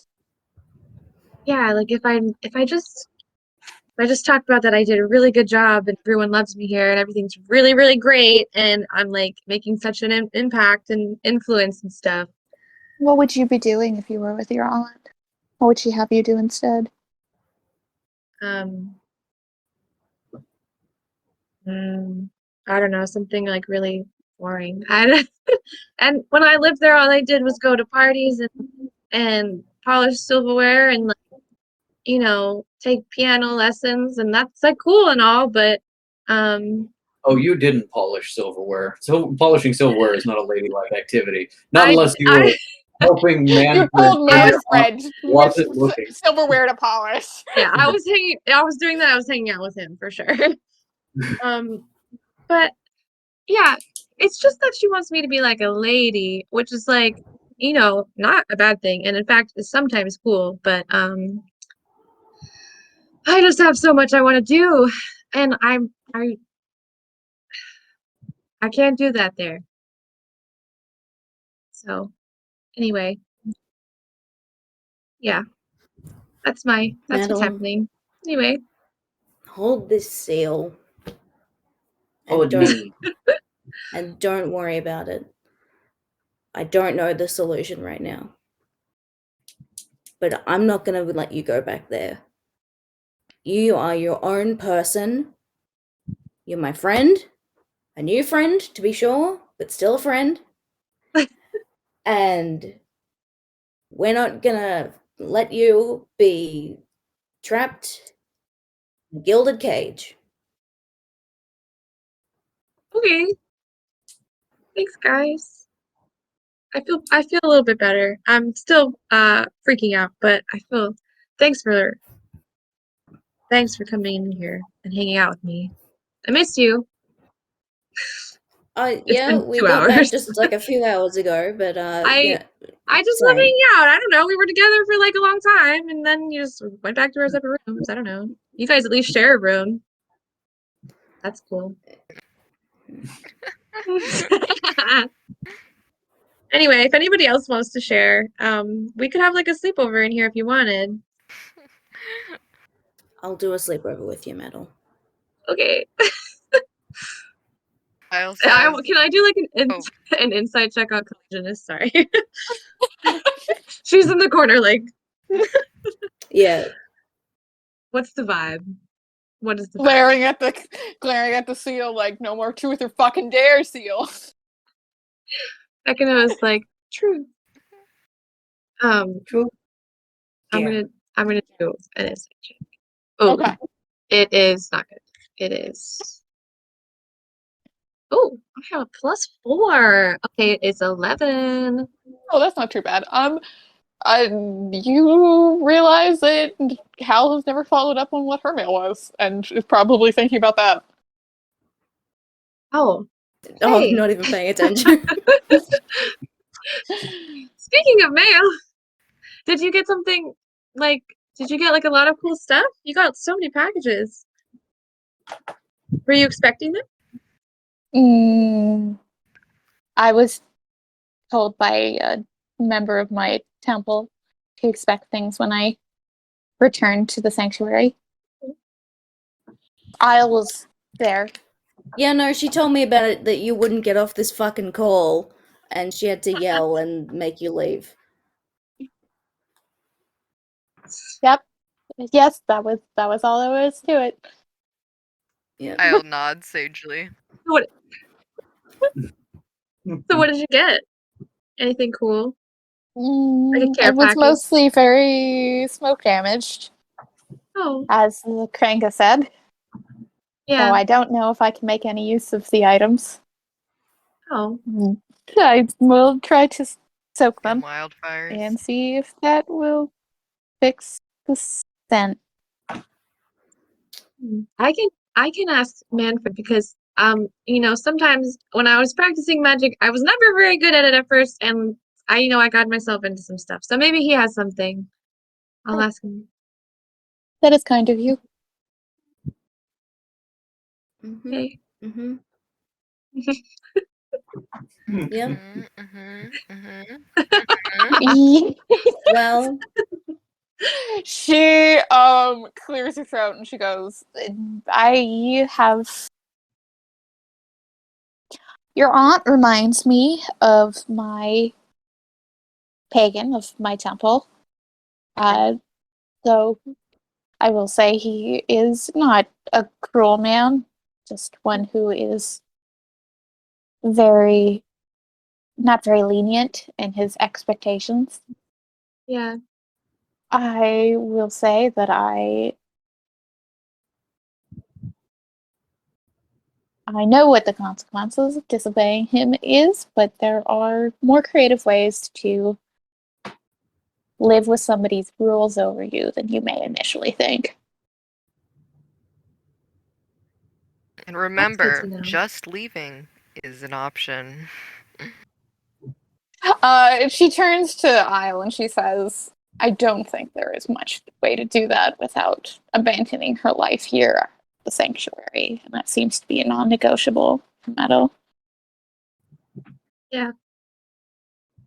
Isle says, Some I people, understand, but no matter what, you need to look out for yourself. Remember that. well, not everyone, she says, not everyone is so willing to leave behind the roots that they have already established.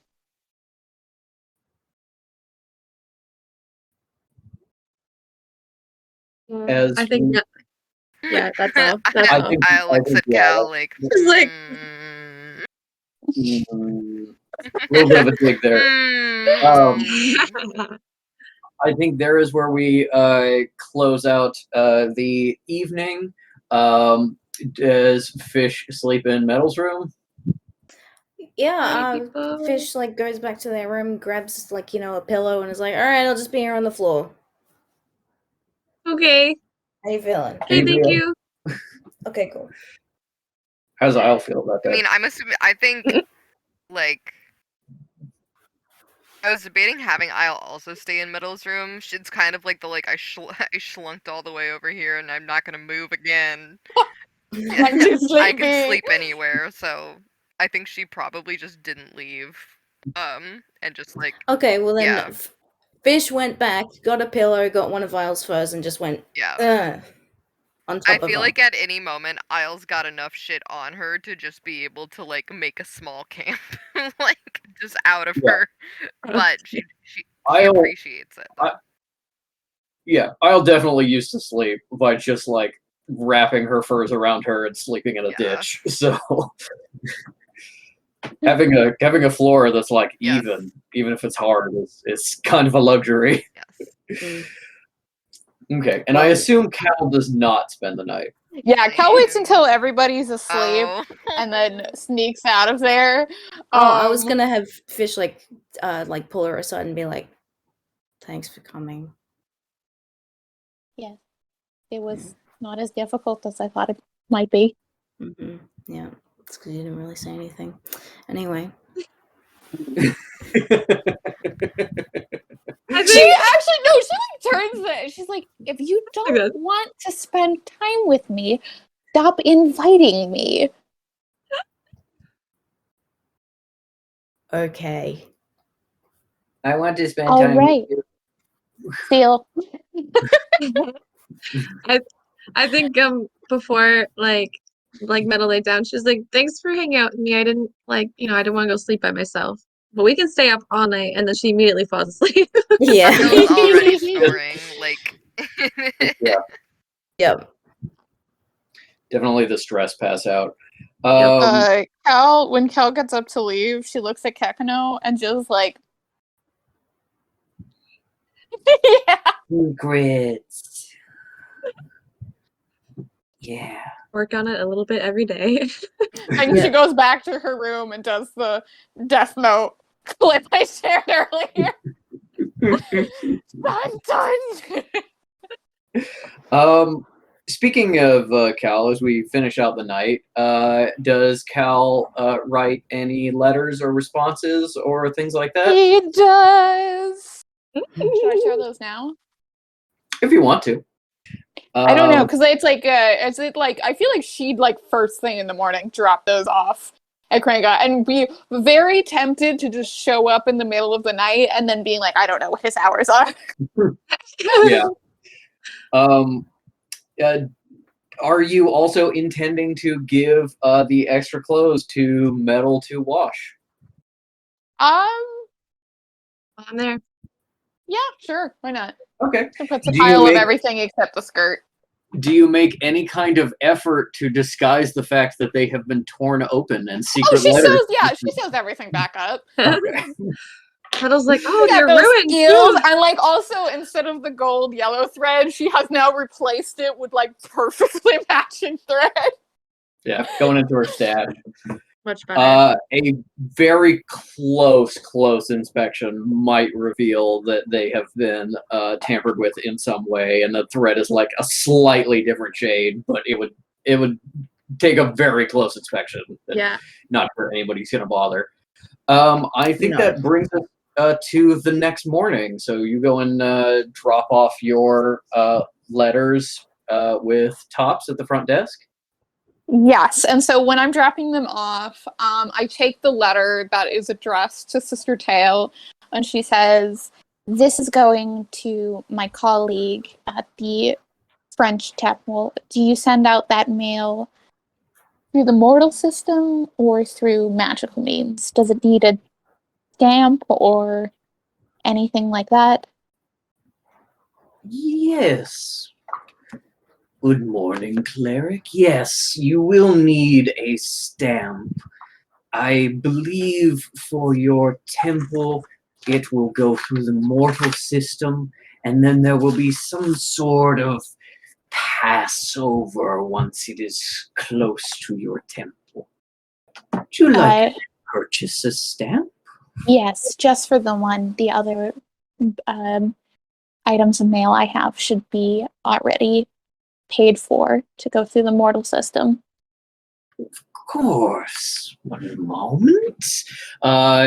He actually fully gets up from his desk and steps into the back room. Of course, he steps up. He's over 7 foot tall, looking like a giant, like Black Widow spider looking motherfucker, just all legs and arms.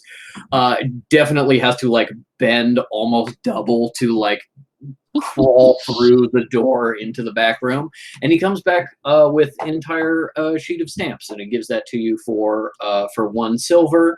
And after you pay, he just very kind of automatically picks up your letter in 2 fingers, kind of shakes it a little bit, sets it down, takes 1 stamp and puts it on, like definitely like just weighed it, I feel, and is like, excellent, cleric. And then she this in the outgoing mail. And then she drops off a letter on like very the tail letter was like in her personal like black envelope with like fancy silver writing and then a black wax stamp on it. The next thing she pulls out is just a very plain envelope that is addressed not to a name but just a location in Scotland. She's put the return address as her at the sanctuary. She puts that down, plain white envelope. Then she puts down the postcard that she bought on the train, which is addressed to the same location. And instead of having her name on the return address, it just has the sanctuary as the return address. And I will drop all of the contents of those in the chat because I don't feel like reading them, and I can't read one of them for reasons that will become soon obvious.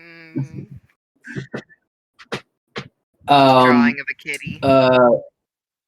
Drawing of a kitty. Top's little fingers reach up and he kind of scrapes them back behind the desk and puts it off in the cubby. And then the elevator dings. And behind you, you see Metal's friend, Samuel, pop out of the elevator. Holding some envelopes and some letters.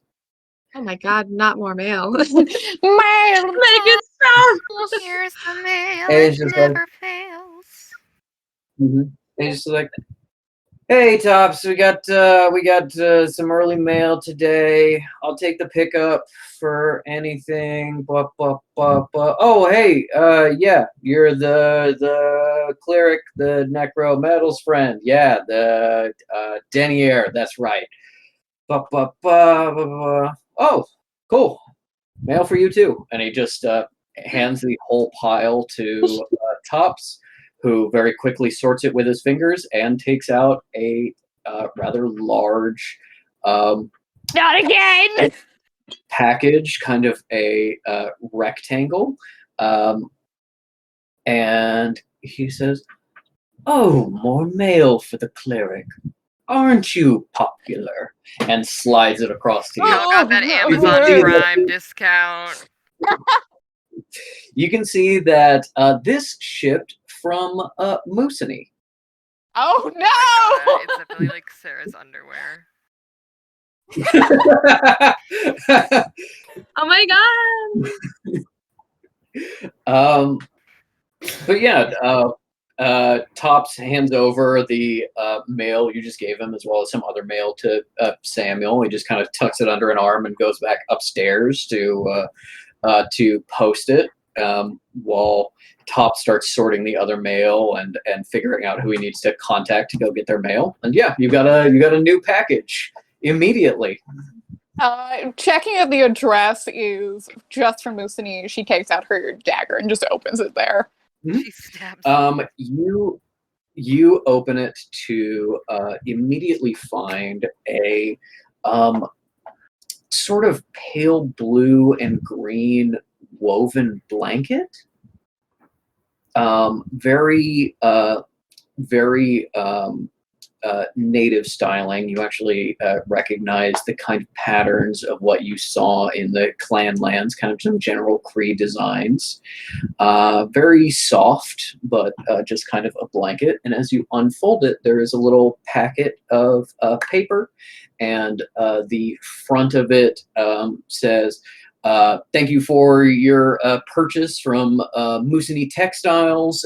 We hope to have more of your business in the future. We are a locally sourced textile company specializing in native textiles," yada, yada, yada, yada, going down. And then attached to it is a page that seems to be formatted the same, but is entirely in Cree syllabics, which is how the Cree write their language. And I need you to give me probably. I mean, you'd be wondering about this. You'd be curious, right?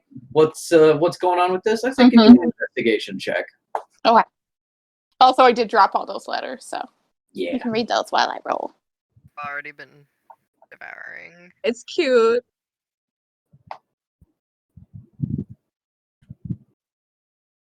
You said investigation? Mm-hmm. Cool. Sweet little 24. Sweet little 24. Okay. You are not fluent in Cree, but you have seen enough of the writing when you were in the clan lands to be like, okay, Cree words are a little bit longer than English words. There is significantly more text on this supposedly like duplicate page that there should be. And you remember that Elder Longfisher did say she was going to try to get you some information about potential temple sites in Canada, and information about necromancers that have come through. And that when you said you got to keep it subtle, she was like, "Don't worry, I got this." Yeah. So you will have to either brute force translate that on your own with info from Ask the archive, Metal for help. or ask Metal, who is fluent. I need to know about this letter that needs to be decoded. Mooney, how could you do that to Well, me? I was thinking it'd be funny if you guys. I mean, to be fair, it is a postcard, so if Samuel hadn't immediately picked it up, I could have said the postcard is face up and you guys read it, but nobody was here lurking at the front desk. But if you want to roll, I'll give you clues to decode. I need Mm. in that. This Okay. is real life rolls. What should I roll? This isn't for Metal. This Yeah, is for it's Mads. Yeah, exactly. Okay, I'm gonna roll. I got a natural 19. What am I rolling for?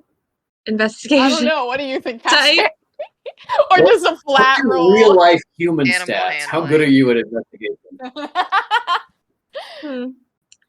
I mean, we actually have done many of these kind of decoding puzzles in my household. So. Yeah, well, I mean, I'm just going to trade a 19 as one less than 20, which means as much as I can pretty much give you, which I would say it is signed E, but it's not. It's in Cal's hand. She dropped it off, so it's obviously supposed to say C. So what would make a C become an E? Substitute. Okay. Take the letters however many Mhm. places. It's yeah. That sounds The fun. seizure. It's called a Caesar Yes, cipher or substitution cipher. I will be doing that later. And Okay. I will also say, as you, if with that, if you looked at the letter to Mrs. Shepherd, the PS is a way of giving that key. Mm-hmm. Okay. Also, I'm really glad that somebody was willing to roll for it because I was thinking about this all day. I'm like, all right, if somebody tries to roll for it and they get a 1, I'll be like, it's in French. This is Literally what French Okay. looks like. It's Google We'll work for Google later. Translate French. There's Yeah. no PS for the Mrs. Shepherd letter. Yeah. Oh, then I forgot to put that. Let me add that. And you can edit the post itself. Yeah, I'll do that. Can you guys hear the Good Omens theme in the background? I No. cannot actually. I usually can Yeah. hear. We were doing a rewatch of the first season, my mom and I, and We're doing that then right my now. dad came in halfway through and was like, "Okay, so now they're watching the ones we didn't watch with my dad, and we'll watch the rest." And then, yes, Okay, the PS has been added. The first letter is mine. The first interesting. Mm-hmm. Mm-hmm. Okay. Got it. All right. Cool. Excellent. I'll be working on this later. Or Yeah. tomorrow, depending on when we're done. Excellent. Yeah, it's like so. You project. It's probably like 6:30 a.m. 7. Yeah, absolutely. Yeah, they're 100%. early. And you said that Manfred was coming at 10. 10, right? 10. And first things first is you were supposed to tell Debrief. people Report about on what our the fuck we mission. did. Yeah. debrief. Cal, after dropping off her mail, will actually go to Metal's room and very gently knock on the door. I think to save time, Metal's probably just getting ready once for the day. She's not sure how long the debrief will go on for. So she is dressed up very nice. She is looking really ladylike and sweet. Her hair is just perfectly curled. She's got on a really cutesy dress and heels and stuff. It's slightly out of her style. It definitely looks like she's dressing up wearing somebody else's stuff. But she is looking ready to go. Mm. Good morning. When did, oh, wait, hold on, sorry. Good morning. I just remembered everyone else Good is morning. sleeping here. When did you sneak out? We could have gotten breakfast together. She's gonna like come out and like close the door behind her in case the other two are snoozing.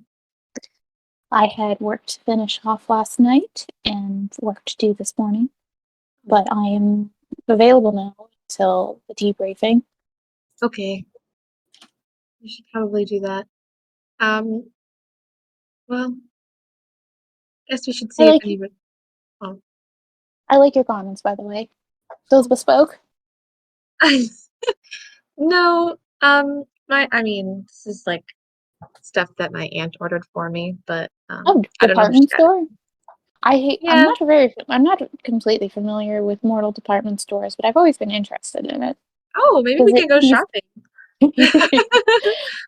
She says, do you feel like it suits you well? It fits you well? I imagine if everything is coming off the rack, it may not Yeah, perfectly not really. suit your proportions. I think this is kind of small at this point, but this is just like what I had. I'm trying to dress nice. You know, this needs to go pretty well, so I thought this would help. I think Anyway, you're successful. If you ever need tailoring, you can just let me know. okay. I would do all the tailoring for my temple. Excellent. Okay, that's exciting. Well, Friend. That's Kakano, just like pushing his head face the crack of the door. yeah, I just left it open just like a little bit, and he's like, At this point, Cal's like, Kakano is just Cal's jump scare. Like, Yeah. So true. Oh, okay. Well, we should probably like, get ready for this debrief. So I guess, okay, everybody. Good morning. It's time to get up. Yoo-hoo. Isle growls like a Uh, bear coming out of hibernation. Yeah, that's all right. Fish is gonna just get up and go and like just freshen up for the Mhm. debrief. You guys probably, get breakfast together. Isle disappears for her morning shit in the woods. Maybe says hi to Wilma, but she's upstairs. Isle and And Wilma then, shit yeah, together. Yeah. Wilma does not Oh, like if that. Oh no. If she doesn't like it, then I won't do it. But I did want co-shitting to Wilma's like, why are you pooping on my poop? No, I'll will not. It is retracted. Oh my leg. I'm a I lady. won't do that to the baby. Hey, did you guys know that in the modern age of the internet, you can just like say something is a shifted alphabetic cipher, and it'll just decode it for you? Yeah. Saved me a lot of time. Oh. Yeah. God. No, Okay. it can like detect it can detect what you're shifting. I mean, I also did tell you what degree it shifted, so you can also go into something and say it's by 2 degrees, but yeah, no, it can just figure it out for you. Also, just as a fun fact, Patrick and I discussed that we were intentionally making this cipher very easy for plot reasons. If we may go into full bullshit ciphers Yeah, later. for sure. This Yeah. is so exciting. Just hieroglyphic. Very cool. Okay. Mhm. Got it. All right. Now, this isn't plot relevant at all, but I want to say that Fish is jealous that they haven't got any mail. But they have also Aw. remembered I don't have anyone to send me mail. No. Even people who would send you mail don't know where you are right now. No. Yeah. I need the back. The only person who has any reason to send you mail and also knows your current physical address is what's her name? Sarah? Yeah, is Sarah. And she probably wouldn't send you a letter like immediately after you left if she was gonna. Oh, speaking of that, while Isle and her lamb are shitting, I think as like everybody's like stirring awake, I think Cal does take out the pre-letter and says, "If you have a moment, perhaps when you are traveling to your aunt's residence, I would appreciate this translated. I believe this is from Elder Longfisher." Oh. Maybe she can do it over breakfast? Is that too long? Give me a you're proficient in the language. Give me a d20 roll +2.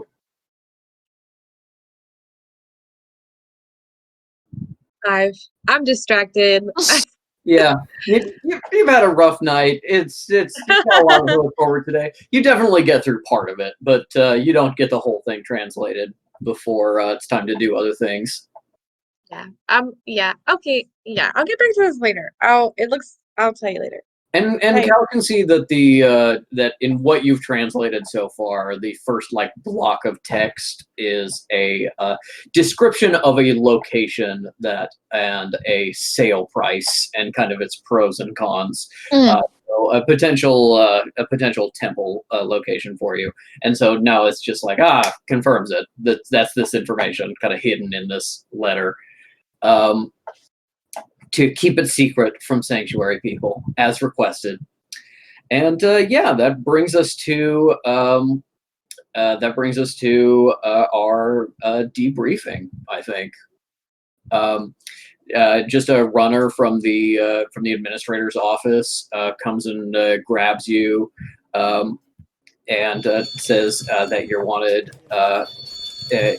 That. Ambassador Flores wants to see you in the ambassador's office. So you head in there. Things are kind of hectic in there. Lots of people working, making calls, things like that.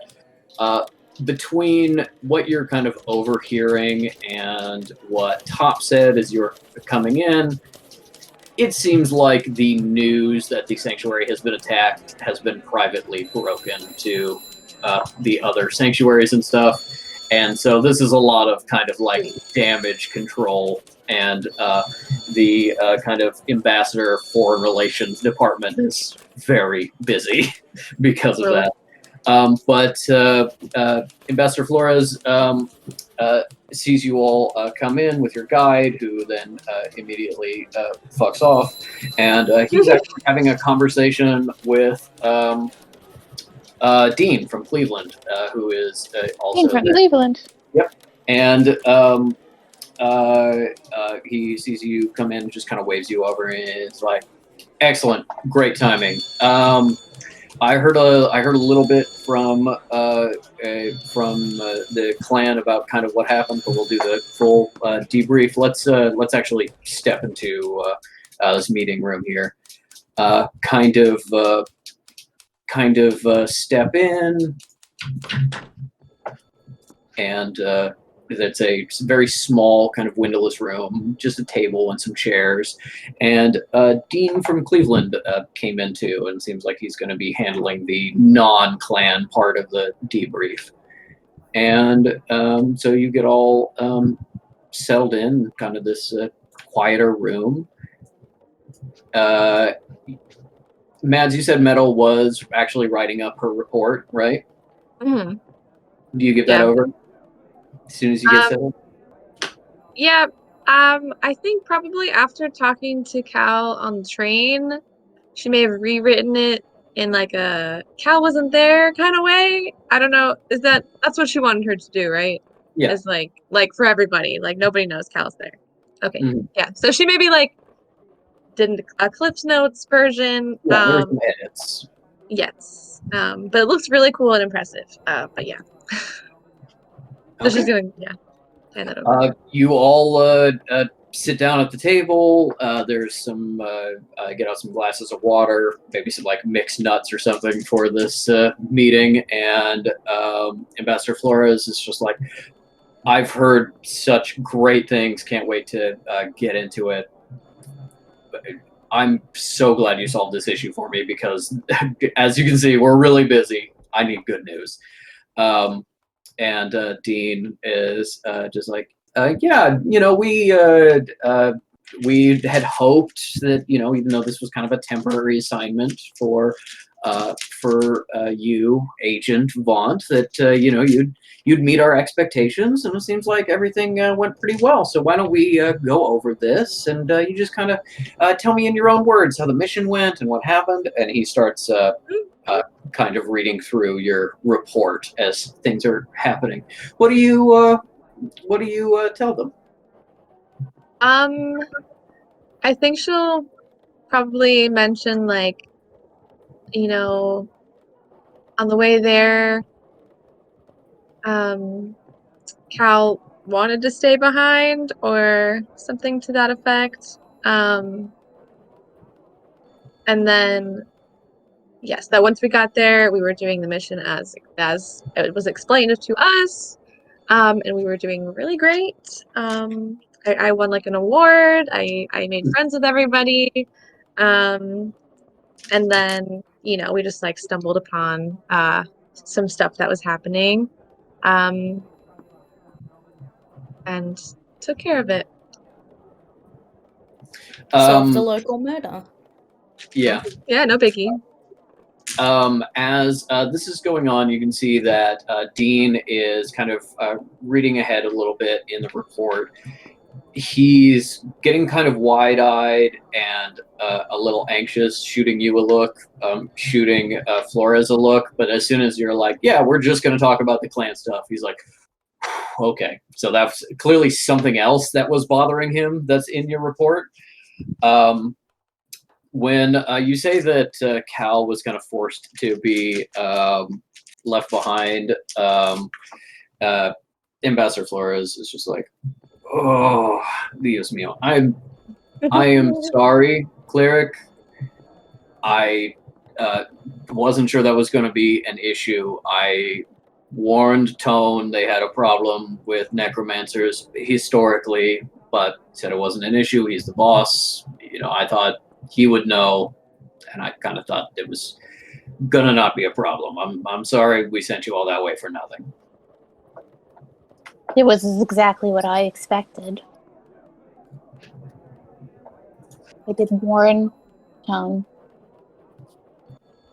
And I think you guys notice that this is like how very noticeably like dialing back the character development, and she is in more like formal necromancer regalia, especially compared to like last night. Mm-hmm. Well, again, I just want to apologize for kind of wasting your time a little bit, but it does sound like sort of the other things that you dealt with. I'm sure Dean will go over with you. I'm sure you were a great help on that. So again, I'm sorry for not forewarning you. Tone wanted you there. And I'm sure Tone will completely change the way he behaves and speaks to necromancers from this point forward.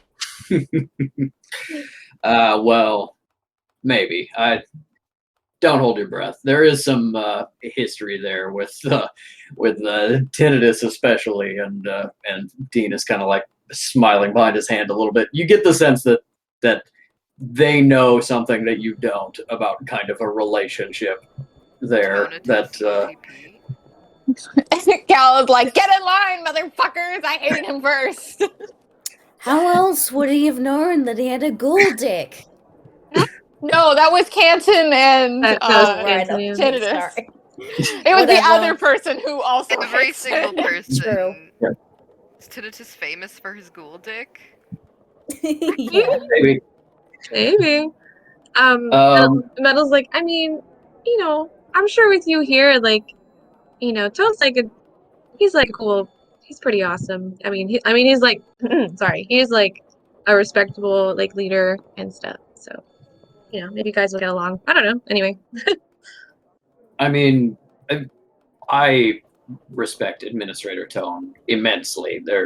He's done a lot to bring this sanctuary together. I'm not sure we would exist as we do now, speaking as an expert in kind of keeping the groups of our sanctuary together. I don't think we would have managed that without his help. So I respect him quite a lot. Dean's kind of like, I love Tone. he's my boss. He's great. He's kind of an asshole. I get what you're saying. Yeah, he is a little bit brusque, but it's like no. It's okay. You can say that. He's He means well. yeah. He means well. He's not great on the interpersonal side. And Flores is just over the moon. You've given him this great news that not just is between that and what he's heard from the clan, that the clan is back on board. It's supporting the sanctuary again. It's telling other groups it's supporting the sanctuary. He is just so happy, and he's just, thank you so much. This is the news I needed to hear. Oh, this is going to change everything. Okay, guys. I want a newsletter out to the Huron. I want to mention the event up north in with the clan, and then we'll start spreading this around in the packets to the west. Do we think we had heard back from the Alaskans? No. Okay, and it's just like immediately in work mode. He is taking what you did and running with it. You have made his day, week, maybe month, because you have solved a huge issue in his life at a time when other issues are cropping up. And Metal's like, can I get a copy of that? Can I get a copy of the newsletter? You think it'll be done in 2 hours? Maybe? Maybe like a rough draft? he's like, he doesn't say anything, but he just kind of looks over your shoulder and gives you a thumbs up, and then goes back to work. Dean just kind of reaches out and closes the door again, and now it's just him with you guys, and he's like, well, I have to say, it really sounds like your first mission was a success. Well done, Agent Vaught. I know this was supposed to be a temporary assignment, but it seems like maybe we'll be making this permanent. And of course, your deputies who helped you out so much. Now that, of course. Now that Flores is off, I think we should discuss the other things in this report, starting with the person you fought with on the train. Oh yeah. The one who that killed dude. us. Yeah. Yeah. That was like Hated so that long guy. ago. Yeah, he was cool. I can't remember enough about that. I know. Truly. To repeat. So long ago. Because he was surprised about something. We were like, "What the fuck are you doing?" And he was like, He we thought were that, like, we don't even know who you are. And he like, thought that we were "You don't sent know who I after am?" him, but that's we were what just it was. like, We're like, what? Yeah. He was kind of a weird guy on the train. I was like, who let me tell you noticed. about this fucking evangelist. Yeah. He sent the evangelist kind of to hold you up and bother you so that he could make his escape. He used a magical device to kind of be socially invisible, but you managed to track him through the train. He left a newspaper that you found had contained a coded message. Something St. Jerome Moreau. Yeah.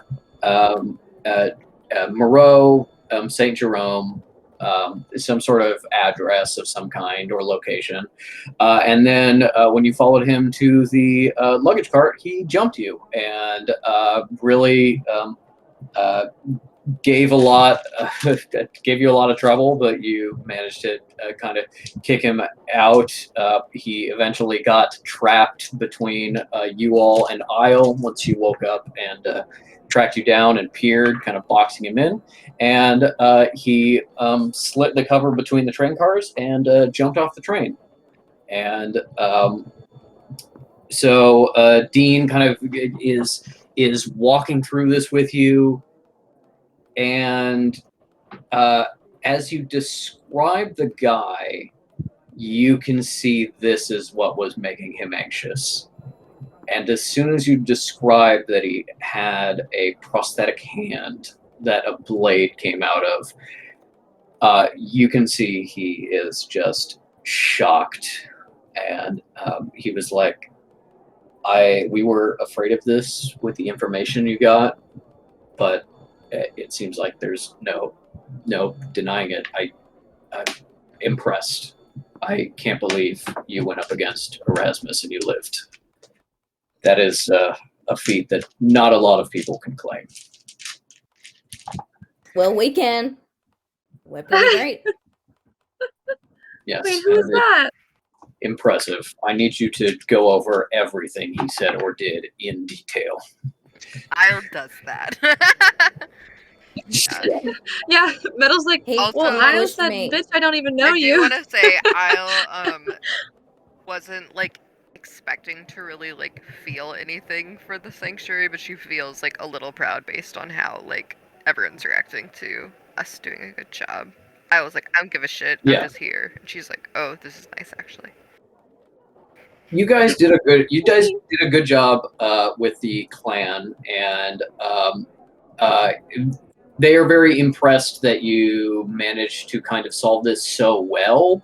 Not because they were expecting you to fail, but because they were expecting you to do less good, because they didn't know there was like the Ghost Eater on the loose, and it was this whole larger issue. They just thought, hey, come do this event, be nice to them, and then hopefully they still like us. And instead, you got them to really like you and be willing to join again with the Sanctuary. So it's not that they were expecting failure, but the success you got was way more than they expected. So they're very happy about that. That is a big success. This is not just like happy for you. It's impressive that you fought this guy and survived. And it's because of who he is. And once Dean mentions that his name is Erasmus X, Metal would actually know Oh, shit. who that is and who you fought against. And is that a bad thing? Between Dean and Metal, you get that the person you fought on the train, named Erasmus, although he has many pseudonyms, is as far as the Sanctuary knows, mortal, who is the primary operative for an anti-sanctuary group of mortals and sorcerers named the Second Dawn. And Metal would have really gotten them in her security briefings when she was hired. They are kind of the number one force trying to bring about the end of the Sanctuary. And that a lot of their kind of tactics focus on very like mortal military tactics, a lot of firearms, a lot of like ambushes and things like that. And Metal would know that their overall goal is kind of to reveal the sorceress world to the mortal world. But they're doing it in a smart way, trying to like knock the legs out from the various sanctuaries, give them an inability to respond before they can do that, rather than just like going on the news and proclaiming it and then having sensitives come in and wipe everyone's mind. They want to take the sanctuary's ability to respond to that away. And they are, for all purposes, a terrorist organization who is trying to destroy the sanctuary completely and utterly. How long have they And been around? I don't think Metal would have necessarily gotten that in her briefings, but if you ask Dean, he would say that they're about 25 years old. Ever since the ending of the first Dawn, but he doesn't elaborate on what that means. Normal. Yeah. You know what? I was in the woods. She wouldn't know. Never mind. I was like, can I roll? I'm like, she wouldn't. Can I roll? Sure, if you want to. I'd like rolling to. for what? Trying to figure out Has Fish ever heard of the First Dawn? Yeah, give me a history check. Yeah. Okay, that's 15. Wow. With a 15, you have heard of the First Dawn very generally. You don't necessarily know exactly what it is. You just know it's a name that was mentioned with some kind of like wartime activities. That the First Dawn was kind of a unit in the war, and you've heard it mentioned with a bunch of other kind of experimental units, but you don't really know what that means. And anything beyond that has been kind of classified or erased. So there's nothing that you would know, like detail-wise, other than that it was an experimental unit operating in North America during the war. All Animorphs. Okay. And All also, Animorphs. Fish, to an extent, just doesn't care. Yeah. Would they be like, oh, okay, yeah, I heard of that. Deanna cares, Isle I does think not.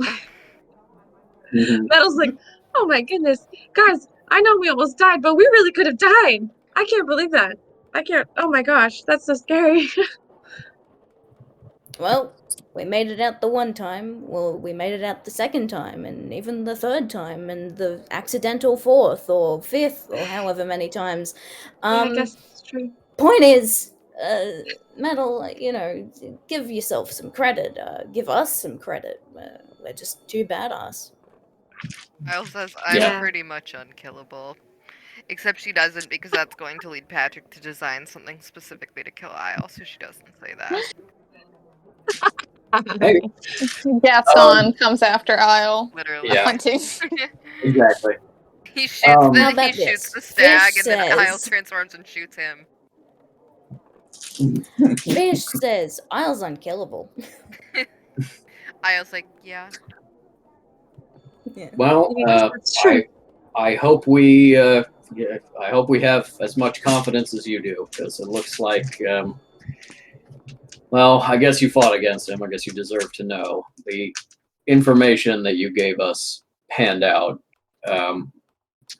It led to the message you sent through Abbot Tinnitus led us to a address. Address on.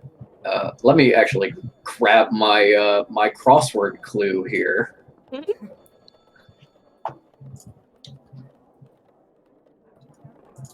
An address on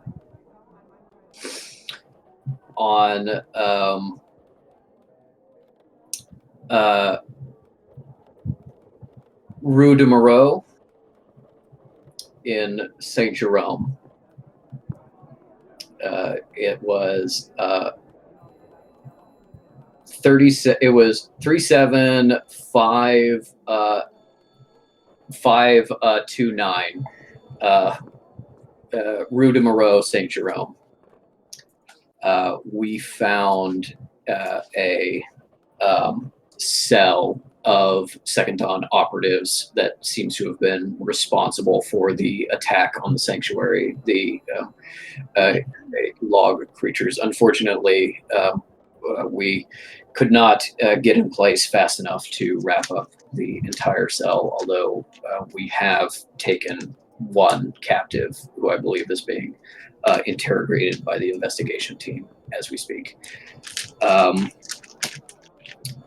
This is, I'm not sure any of you would know this, but for Metal, this is like you fought a random guy on the subway and then got away, and it was like, oh, awful, and then it was like, oh, that was Jack the Ripper. That was it. That And was then the we saved the terrorism world. king. Yeah, Mhm. that was Yeah. Bin Laden. Osama bin Oh Laden. my god. Yeah, I think Metal's like, wow, okay. Jeez. Add that to our list of stuff that we did. Remember when we were just supposed to go and pick some flowers? Yeah, and you did really well at that too. Did. Well, I mean, if we're talking about it, I did get 32. But yeah, anyway. he also then shifts towards it just kind of like lightly glosses over some of the more tactical elements of the Clanlands adventure, kind of going over like exactly what the strength of the clan is, what you saw, how willing you think they would be to like support the sanctuary in conflict with the Second Dawn, and kind of like tactical agent like considerations for that. And then he talks about Picklesburg and goes over that with you. Once again, is just like, I'm just glad your team was in the area. We couldn't have predicted that this was a major catastrophe in the making, but it looks like you really handled it, and it's impressive. Before Metal handed in that report, I'll found all references to Canton and replaced it with the word jabroni. Yeah, this sorcerer jabroni would have been a real hassle for us. She's like, I've heard of him, but he's going in the file. That's his true name. Yeah. we got him. It's interesting you mentioned this farmer, but you never mentioned his name. I believe we had one of our dispatching agents retire up that way. Did you meet Agent Sortile at all? Are we all making pointed eye contact with each other right now? Yeah, I mean, totally. Isle feels like she should lie. I don't know. Isle wants to lie. Not that Isle's in charge of this. Metal's unsure. Yeah. I guess we have no reason to lie. Was there a reason we didn't include his Also, name in the thing? the agent and the sensitive will actually Oh, that's say true. You're right. Yeah. Yeah, Yeah, Cal's yeah. like, the sensitive was very excited about meeting Yeah. Sortile because it was Yeah. silent for too Yeah. long. Metal's not used to reporting. She's like, I have to say everything? Isle's like, let the man die alone. It's what he wants. But Yeah. okay, I guess won't he's He's going by a different name, and we should all do well to respect that. have points. Yep, that one. Oh, okay. So he's Coniferous Fields now. Yeah, it's a Oh, Yeah, I'm you glad should to probably see have he's- people I'm take a glad to- class on this. It's kind of a big thing. Well, I'm glad to see he's doing well. And if he was assisting you, I suppose it makes sense that you succeeded in this. Yeah, no, I understand. Ever since the accident, he deserves his retirement. Dean Yes, from Cleveland. You told us all about it. In it, you can't say. Has anyone ever told you you can't say ever since the accident? You just can't say that in a social setting, like legally.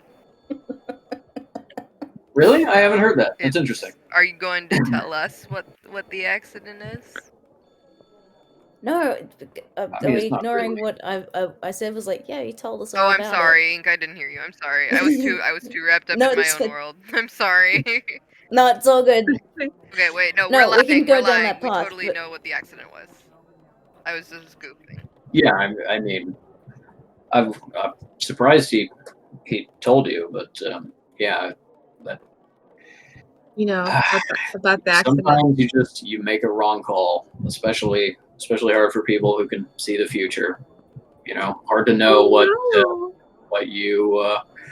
you're changing when you make calls on the mission, and I guess just couldn't have expected that kid to be there, but unfortunately these things happen.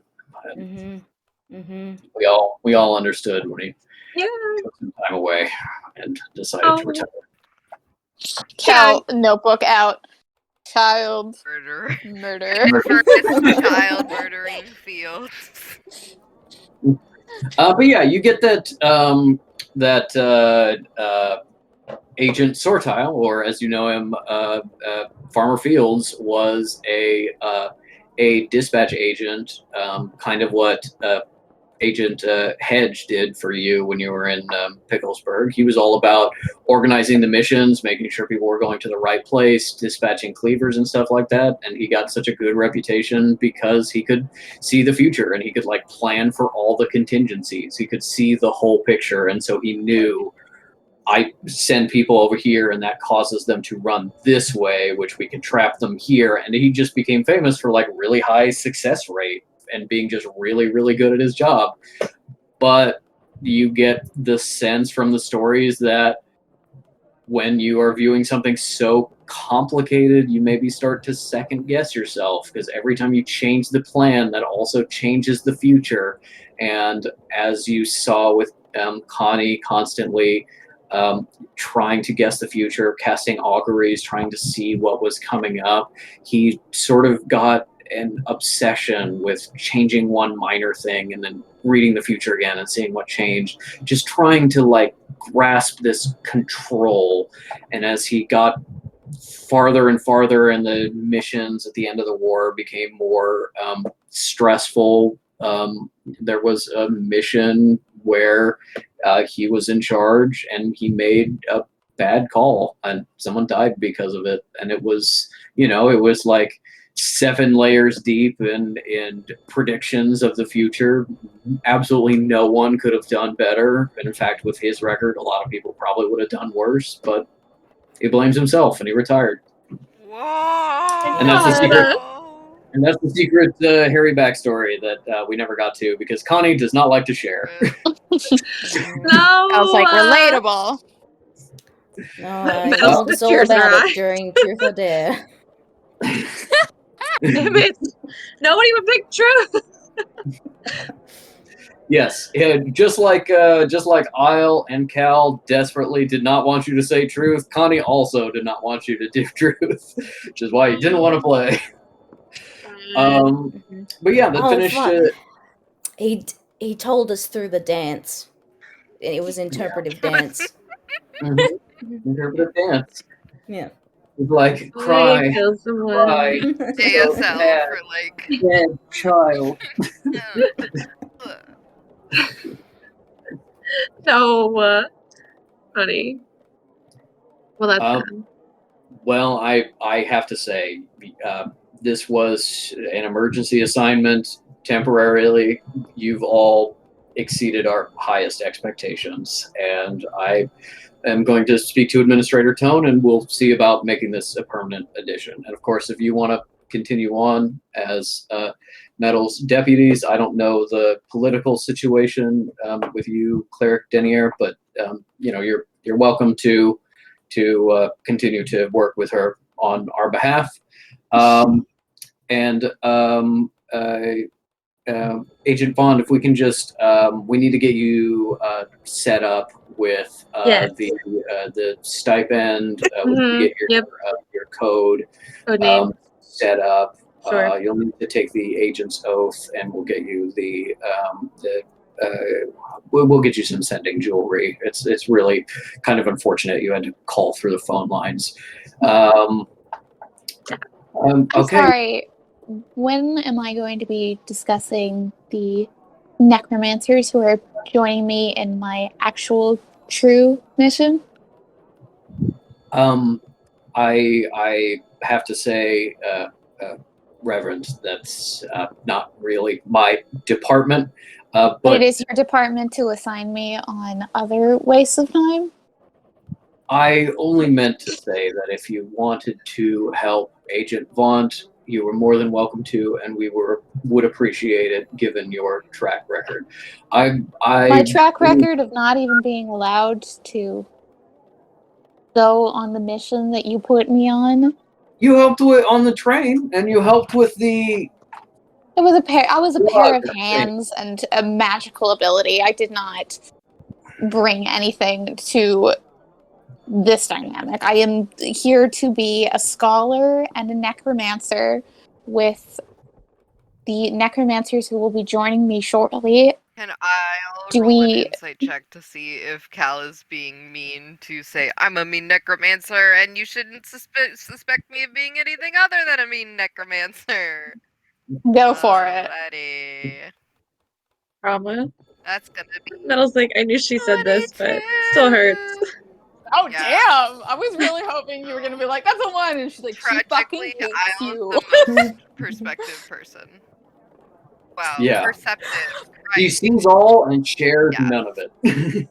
To some degree, this is kind of like the sentiment here of being like, "Hey, don't try and diverge me from my actual mission again," is true because it seems like she's a little more stressed out about her like deadlines and responsibilities than she was just a couple days ago. But the bitchiness is definitely, you can tell it is a front, and Yeah. unlike last time, it is not genuine. She's putting this on because this is what's expected of her, and it gets results. Calvin from you know- Cleveland touched me!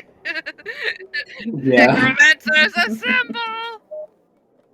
Reverend, I'm just saying, I think you're selling yourself short. But yes, I'm Administrator Tone is dealing with your temple, and I believe he said something about a change in your circumstances. I don't really know, but I've got to rush over this report to him if you want to join me.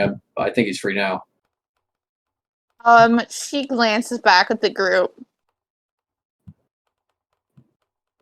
What time is it? Yeah, what time is it? Yeah. It is getting on to be about 9 o'clock. Metal will have to, kind of take care of her agent stuff and then probably get going. Metal is like, I mean, I would love to go with you, but I have to go soon. But I have to do this. But you should go. Dania, do you want some company? He kind of like haughtily like tosses her veil and being like, "Well, it would be good to have someone to witness any someone to witness be any mistreatment I may receive from Tone." Oh, absolutely. I will be the PR department. And besides, this is to meddle aside, I feel like they wouldn't let me in your house if if it's true that you're a lady and that you're rich, and I literally have tattoos on my face. Isle looks So I'll very just go. seriously at Fish and it's like, you think they're gonna let me in there? Makeover. Oh my god! Makeover, but also you just get along because you're you're security. I'm clearly just a rat. Maybe that could be a good idea. I don't know. Like if I was like, this is my security guard. I was like, that You I know. can do. Okay. Okay. Okay. All right. So, Tone, Dean passes off the report to Tone and takes you aside and starts doing agent things with Isle kind of looming in the background. You are given a code clearance so that when you call in, you can confirm your identity and you don't need the rigmarole like trying to guess Dean's last name anymore. Oh yeah, by the way, before we leave Dean, I'm like, hey, what's your last name? What's your name? Just curious.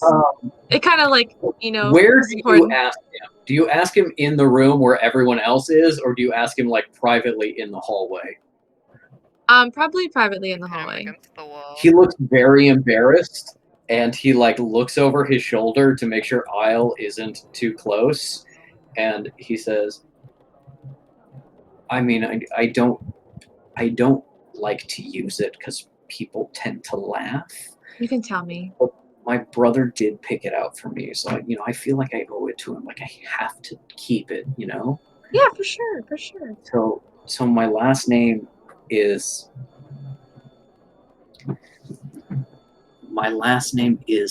Dong. Ding dong. This is the best thing. If Fish hears this, is the best thing Fish has ever covered. He was like, I Yeah, don't care. well- Find out. Isle would die. Isle would Specifically. laugh so hard she would die. Had that in my pocket for like 8 sessions now, and I was just like, I gotta give them a reason to try to find You out. just like wake up in the middle of the God, night, Metal- like ding dong. Yes. And I was like, okay, cool, because that was like a matter of like national security. That's great. Thank you for telling me. I will keep that in mind in case I need to contact you. Thank you. And yeah, just don't spread it around. People laugh enough, but I would never I laugh. got a lot of people laughing at me in Cleveland. It's, one of the reasons I left and came here. I'd appreciate it if you didn't spread it around. Well, Dean from Cleveland, I got you. Thanks. Yeah, he takes you to. I'm just laughing at the idea of him being bullied out of Cleveland, like being chased across America like Mormons, like. Ding dong. He's like, Be gone, Dean Dong. So yeah, he takes you to Agent Hedge. You get your code all squared away, and then you have which hand do you have the key in? probably the right probably your hand. right hand. Yeah. Okay. So you have a magical key imprinted in your right hand that allows you to open doors and stuff. You are now getting the upgraded key that gives you access to like the agent archives and things like that. But it comes with an oath. So you need to put your hand on kind of like this bronze plate that Hedge fishes out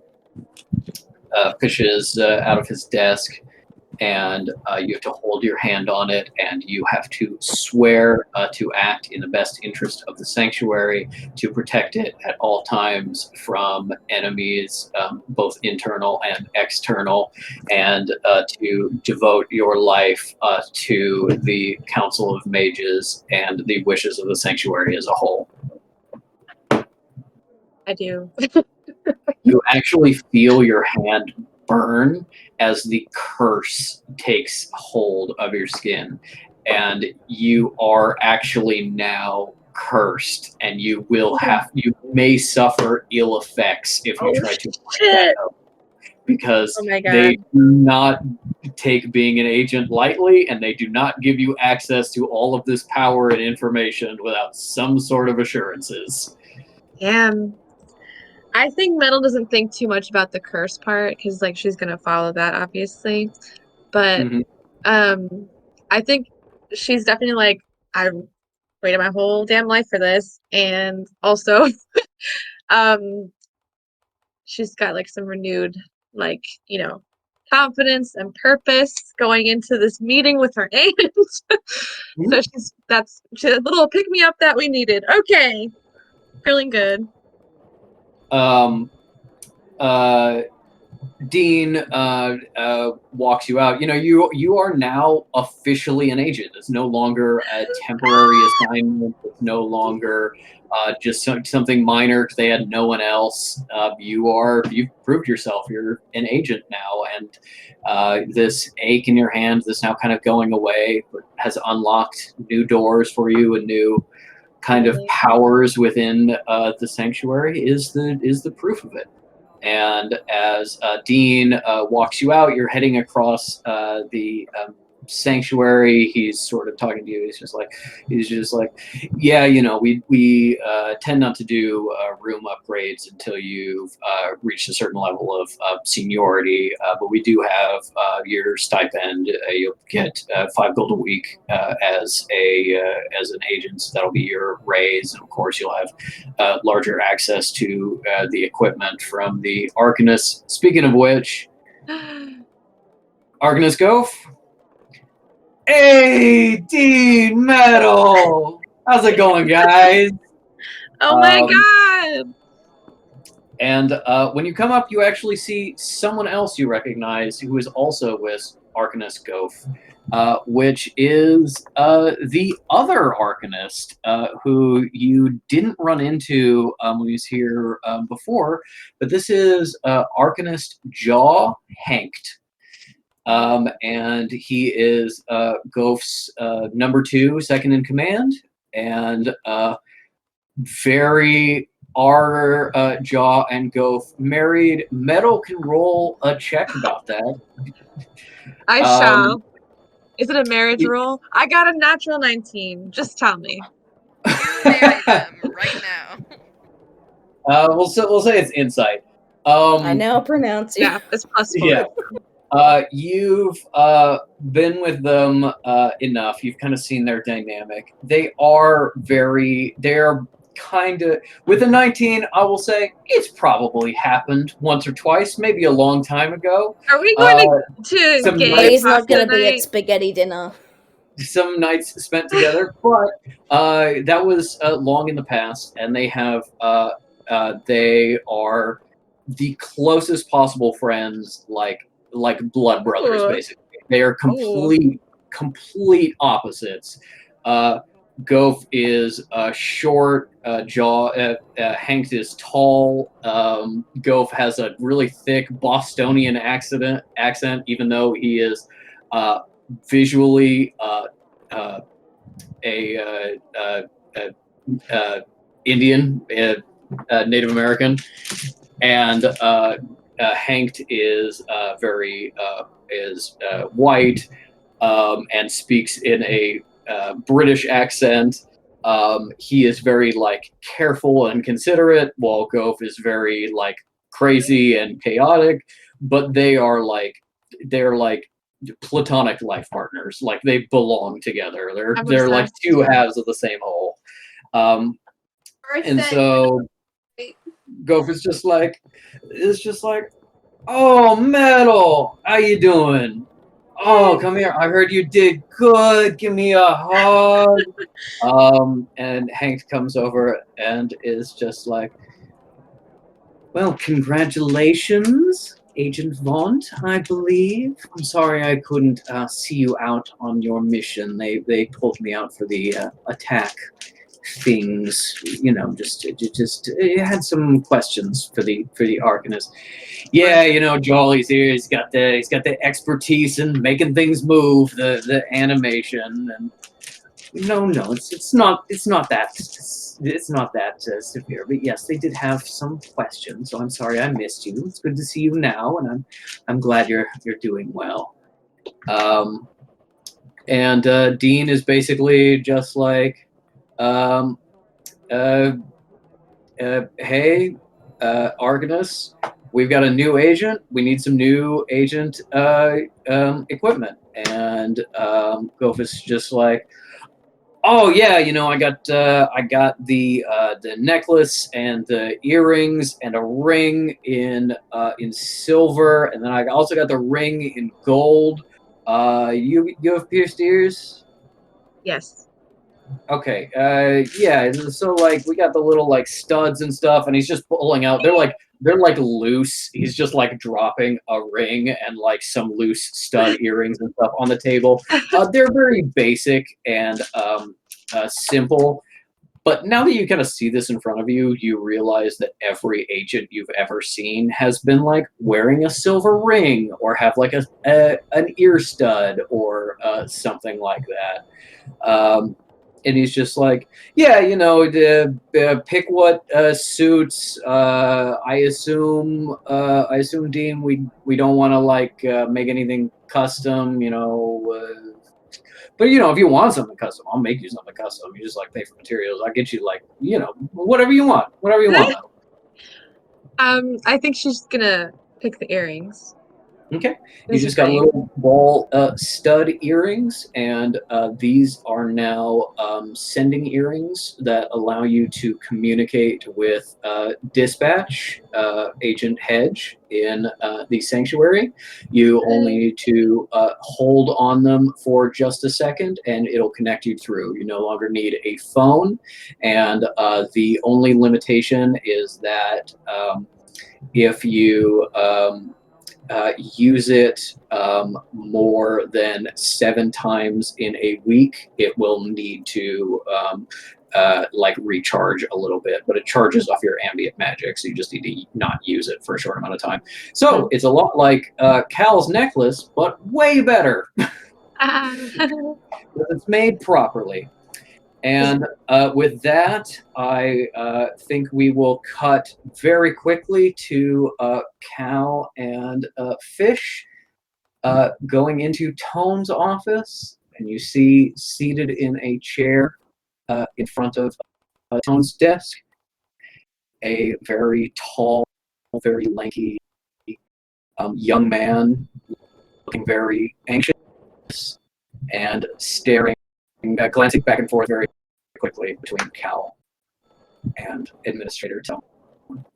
And we will deal with that next time, because Vienna is very sleepy and barely keeping her eyes open. That is exciting. Nice. Yeah, go to sleep, Vienna. Night night. Can't wait for Isle to be Metal's bodyguard. Yes. Very exciting. Yep. That'll be so good. Love you guys. Good night. Night. Love you too. Go Rest sleep. well. Please. But yeah, that was really clever. I didn't think of about Isle being like Metal's bodyguard. That might work. Good work. I Exciting. don't Yeah, we think might foil your I'll plans. like Isle, but I'm like, maybe Isle should get a makeover. I think we need to give her We a should- quick outfit change. I think Oh, we just can real do quick. the like Just real end of quick. Tarzan thing. what was We that? can do like, the end of Tarzan thing. Yes. Just kind of put her in like just like stuffy clothes and just kind of like oil the hair back and just hope it passes. Yeah. Yay. That is exciting. Yeah. That was a fun session. You got a lot of the just kind of extraneous stuff out of the way. When we come back, we will have Cal finding out about necromancers, as well as who is the stranger she doesn't recognize waiting for her. And then Is that her fiance? her fiance, maybe. And I have an entire list of little run-ins and things to do in the sanctuary. Lots of fun things. Oh my Very God. fun. Well, I'll have to wait on that one until Isle comes back. Isle's going to run into to someone she does not want to see. Okay, but that's like most people. Yeah, no, that's very true. I'm so excited. This is Okay, fun. guys. Well, it looks like we're tentatively scheduled for the 1st next week. So yeah, I will see you all then. We got a bunch of stuff to do in the sanctuary, bunch of threads to unravel, people to talk to, mysteries to solve, and Cipher before. Yes. I can just read what it says if you want. Let Mads do it. I'll do it. And I won't Google it either. Yeah, I you can do it guess by hand. I'll just wait then. I can I'll send do it to it. you. I'll do it. I hope my brother. I be like, we have work to do. Yeah, you guys got homework. Okay, happy with well, that that. was a great session, and I hope you had fun. I know not like a ton of super exciting things happened, but you need kind of some down episodes between the big explosive episodes. No, it's Oh, fine I love because it. the way that I was describing it to Billy was that our last session was like the season finale. So, you know, Yeah. it's totally fine. I'm loving Yeah. it. I love Or it. like, or like the mid-season finale, you know, getting that hook to bring you Yeah. back, and it's like, Yeah. now that you're back, we've got some stuff to Drama. take care of. So exciting. Great stuff. All right, guys, have a good night. Okay. Good Good morning, night. afternoon, Ink. I'm gonna Yeah. go eat Day. dinner and brownies, not necessarily in that order. Obviously. And-